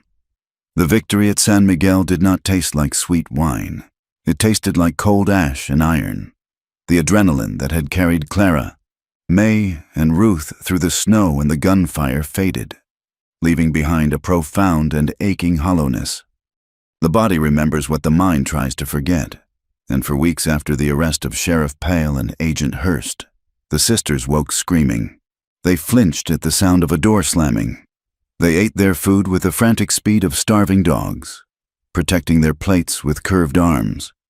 They were housed in a small, drafty boarding house on the edge of town, paid for by the federal court while the investigation dragged its heavy feet. The town of San Miguel did not celebrate them. The people had seen the truth. The ledgers, the weeping girls found in the mine wagons, the corruption that rotted their law. But they resented the mirror. They resented that 3 ragged girls and an Apache warrior were the ones to hold it up. Winter settled in with a brutality that froze the water in the pitchers inside the room. The snow piled against the windows, sealing them in a white tomb. The legal reckoning was a slow, grinding machine. Judge Holloway was a decent man, but he was a creature of statutes and precedents, and the men who defended Hurst were creatures of venom. Clara and May were called to the makeshift courtroom in the saloon almost daily. They sat on hard wooden chairs, their hands clasped until the knuckles turned white, while a lawyer from Tucson, a man with slick hair and a suit that cost more than a ranch, tried to tear them apart. "Is it not true?" "Miss Miller," the lawyer asked, pacing in front of Clara, that you invited the accused savage into your camp, that you traveled with him willingly. He saved our lives, Clara answered, her voice steady though her stomach churned. Saved you? The lawyer smiled, a thin, cruel expression. Or did he simply steal you from one master to serve himself? A woman of virtue would have sought the nearest town. You went into the mountains. You slept in his bedding. Are we to believe that nothing untoward happened in those long, dark nights? The insinuation hung in the air, heavy and suffocating. The men in the gallery murmured. They looked at Clara not as a victim, but as spoiled goods. A woman who had laid with an Indian was, in their eyes, something less than human. May stood up, knocking her chair back. You dirty son of a bitch, she shouted. Sit down, the bailiff roared. Clara reached up and pulled May back down. She looked the lawyer in the eye. Believe what you want, Clara said. Your belief does not change the truth. Agent Hurst sold women. Sheriff Pyle took the money. And Taza is a better man than any of you. The lawyer sneered. That remains to be seen. Taza was not allowed in the courtroom. He waited outside, leaning against the hitching post in the freezing wind, wrapping his buffalo coat tight. He was a statue of patience. But Clara saw the tension in his jaw. He was watching the rooftops, watching the alleys. He knew that a piece of paper from a judge did not stop a bullet. He faced danger from every side. The miners spat when they passed him. The local deputies, forced to leave him be by the judge's order, fingered their triggers and whispered slurs. But the danger was not just from the whites. One evening, as Clara and Taza walked back to the boarding house, a shadow detached itself from the alleyway. It was an Apache rider, sitting on a lean gray horse. He did not carry a weapon in his hand, but his presence was a threat. Taza stopped. He spoke a few words in his own tongue. The rider looked at Taza, then at Clara. His expression was one of profound disappointment.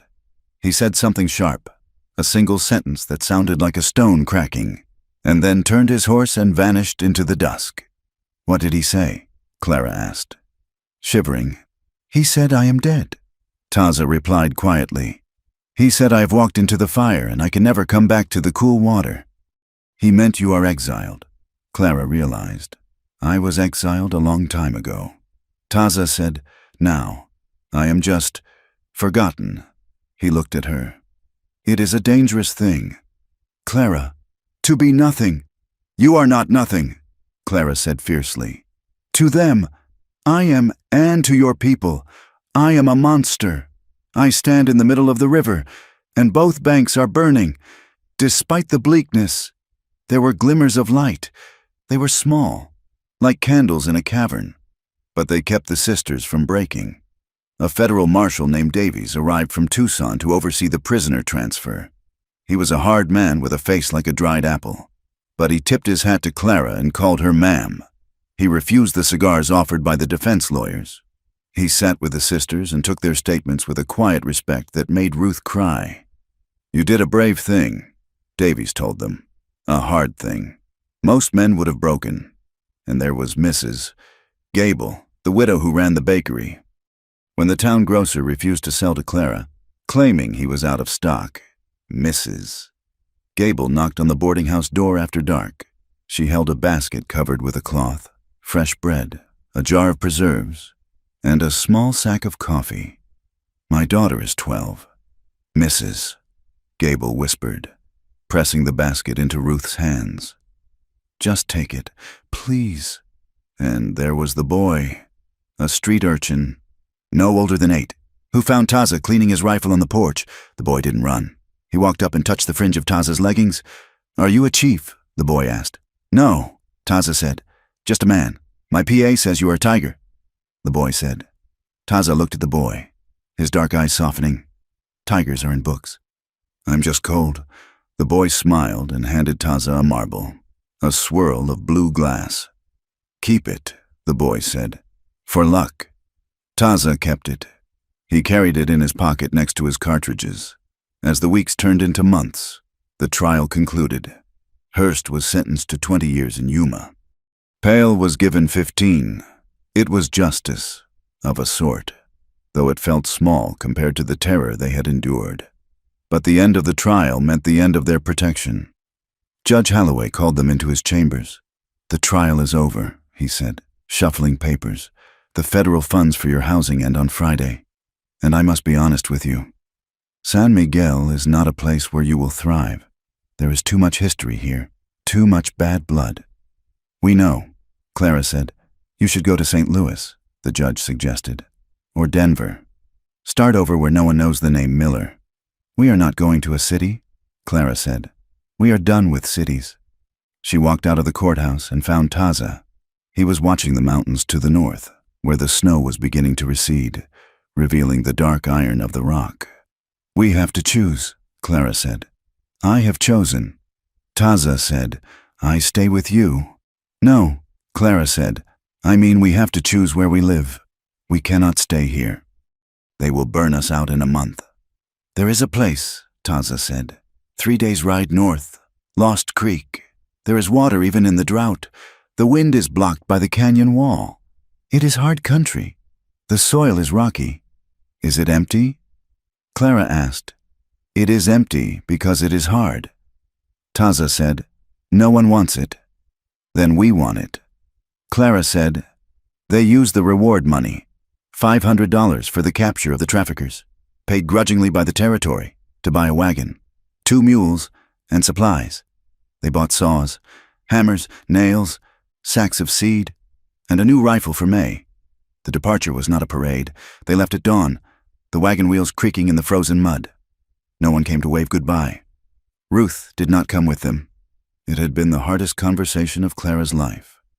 Ruth, the sister she had protected, the baby she had carried through the desert, had found her own steel.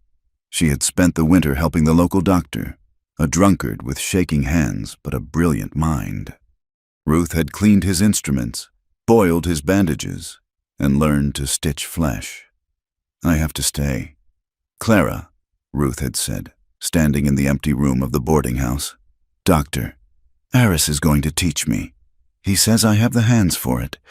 He is a drunk," May had argued. "He is a healer," Ruth said softly. "And I need to heal things. I can't carry a gun like you, May, and I can't build a fortress like Clara. I need to fix what is broken." Clara had held her sister for a long time, feeling the thin ribs, the strength that was finally emerging. "You are not safe here," Clara whispered. "I'm not afraid anymore," Ruth answered.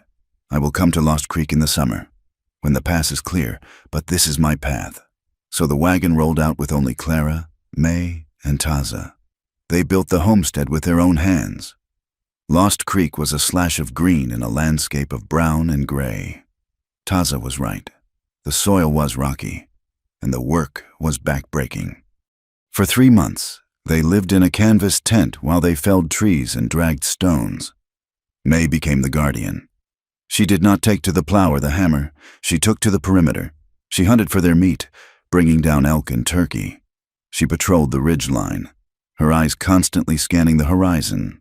She wore her hair cut short like a boy, and she moved with a dangerous, prowling grace. The rage that had once consumed her had cooled into a tempered purpose. She was the wall that kept the world out. Clara and Taza built the house. It was slow work. They notched the logs one by one. They mixed the mud for the chinking. They lifted the heavy beams of the roof together, straining until their muscles trembled. In the work, their bond deepened into something that needed no words. There was no priest to marry them. No church would have opened its doors to them anyway. But one evening, as the roof was finally finished and the first fire was crackling in the stone hearth, Clara took Taza's hand. She led him to the doorway. The sun was setting, painting the canyon in violent shades of violet and orange. "I choose you," Clara said, "not for a day. Not until the winter ends. I choose you for the life." Taza looked at her. He had tied his hair back with a strip of leather. His hands were calloused from the axe handle. "I have nothing to give you, Clara. No name, no land that the law recognizes. You give me this," Clara said, gesturing to the house, to the fire, to the vast silence around them. "You give me peace. I vow to you," Taza said, his voice rough. "I stand between you and the dark. As long as I have breath." It was a marriage of earth and blood. They sealed it not with a ring, but with a quiet, desperate embrace in the twilight, holding each other against the encroaching night. That night, in the bed they had built of pine boughs and firs, the intimacy was absolute. It was not the frantic fumbling of their first time in the snow. It was a slow, deliberate mapping of one another. Clara learned the map of his scars. Taza learned the rhythm of her breathing. They loved with the intensity of people who knew exactly how fragile life was. Every touch was a rebellion against the death that had chased them. But the world does not forget. Spring brought the thaw, and the thaw brought the road. Lost Creek was isolated, but it was near an old drover's trail. 6 months after they settled, the threat arrived. It was not the law. It was worse. It was the Vigilance Committee. 6 men from a town 50 miles south, men who had heard the stories of the white women living with a savage. They came riding up the creek bed, their dusters long, their hats pulled low. They were men who believed they were doing God's work by punishing what they did not understand. May saw them first. She came running down from the ridge, breathless. "Riders," she said, "6, armed. They are not passing through. They are spreading out." Clara was in the garden, hoeing the rocky earth. Taza was by the corral, breaking a wild mustang he had caught. They gathered on the porch of the cabin. "Do we run?" May asked, checking the load in her Winchester. "No," Taza said. He picked up his rifle. "If we run, we never stop. This is our ground." Clara went inside and came out with a shotgun. She stood beside Taza. She felt the fear, cold and familiar, but it did not paralyze her. It sharpened her. The riders stopped 20 yards from the porch. The leader was a big man with a beard that reached his chest. He spat a stream of tobacco juice into the dust. "We heard there was a situation up here," the man said, his eyes sliding over Clara and resting on Taza with pure hatred. "We heard there were white women held captive by a buck. We came to liberate you, ma'am." Clara stepped forward to the edge of the porch. She racked the slide of the shotgun. The sound was loud in the silence. "I am not a captive," Clara said loudly. "This is my husband, and this is our land. Turn around." The man laughed. "Husband? There ain't no law that marries a white woman to a dog. You are confused. Lady, we are doing you a favor. We are going to hang him. And then we are going to take you back to decent folk." He reached for his pistol. "Don't," Taza warned. The violence was short and brutal. The leader drew. May, hidden behind the water barrel at the corner of the house, fired first. Her bullet struck the dirt inches from the leader's horse, causing it to rear. Taza fired. His shot took the hat off the second man, spinning him around in the saddle. Clara leveled the shotgun at the leader, who was fighting his horse. "The next one takes your head off," she screamed. "Get out!" The men looked at the house. They saw the fortifications. They saw the crossfire. They saw a woman with a shotgun who looked like she would pull the trigger and sleep soundly afterward. They were bullies, and like all bullies, they wanted easy prey. They did not want a war. "You are going to hell, woman," the leader shouted, wrestling his horse around. "You are damning your soul." "My soul is my own business," Clara shouted back. The men turned and galloped away, retreating down the creek bed, defeated not by numbers, but by the ferocity of the resistance. Clara lowered the gun. Her hands were shaking, but she did not drop the weapon. Taza stepped up beside her. He put his hand on her shoulder. "They will talk," Taza said. "Others might come. Let them come," Clara said. She looked at the garden, at the cabin, at May, who was standing tall and proud by the water barrel. "This is ours. Taza, we earned it." Summer brought the heat, and it brought a visitor. A small buggy came rattling up the trail. It was Ruth. She looked older, tired, but her eyes were clear. She wore a simple gray dress and carried a bag of medical supplies. She climbed down and ran to them. The reunion was tearful. A tangle of arms and laughter on the porch. "I finished my training," Ruth said, drinking a cup of cool water from their well. "Doctor, Aris died last month. He left me his books. I'm going to ride the circuit. There are families out here, ranchers, miners, even Apache bands, who have no one. I'm going to help them." "You're safe?" Clara asked. touching Ruth's face. "I am useful," Ruth said, "and that makes me safe enough." That evening, they sat on the porch as the sun went down. The wind howled through the canyon, a lonely, wild sound. The life they had chosen was hard. Their hands were rough, their backs ached, and they slept with guns within reach. They were outcasts, living on the fringe of a society that would never accept them. But as Clara looked around, she saw the truth of it. May was sharpening her knife, content in her role as protector. Ruth was reading a medical text by the lantern light, finding purpose in healing the wounds of the world. And Taza was sitting on the step, whittling a toy horse for a child that did not exist yet, but might one day. He looked up and caught Clara's eye. He didn't smile, but his face was open, the guarded mask gone. He looked at her with a profound, steady love that anchored her to the earth. Clara moved to sit beside him. She leaned her head on his shoulder. The wind bit at her cheeks, but she was not cold. "Is it enough?" Taza asked quietly, gesturing to the dark emptiness of the canyon. Clara took his hand, interlacing their fingers. She listened to the beat of his heart and the howl of the wind. "It is everything," she said. They sat together in the dark, watching the stars wheel overhead. Free from the cage of the town, free from the chains of the past. They were scarred, they were weary, and they were hunted, but they were together. And in the wild, unforgiving heart of the West, that was the only victory that mattered. Thank you for journeying with me through the dust, the blood, and the enduring hope of Clara, Taza, May, and Ruth. It has been a privilege to bring this story of survival and defiance to life for you. I would love to hear from you. Where are you listening or reading from today? Does the resilience of the Miller sisters resonate with you? Please consider subscribing to From Wild West for more stories that dig beneath the myth to find the human heart of the frontier. Share your thoughts in the comments below. I read every one. Until the next trail, your novelist.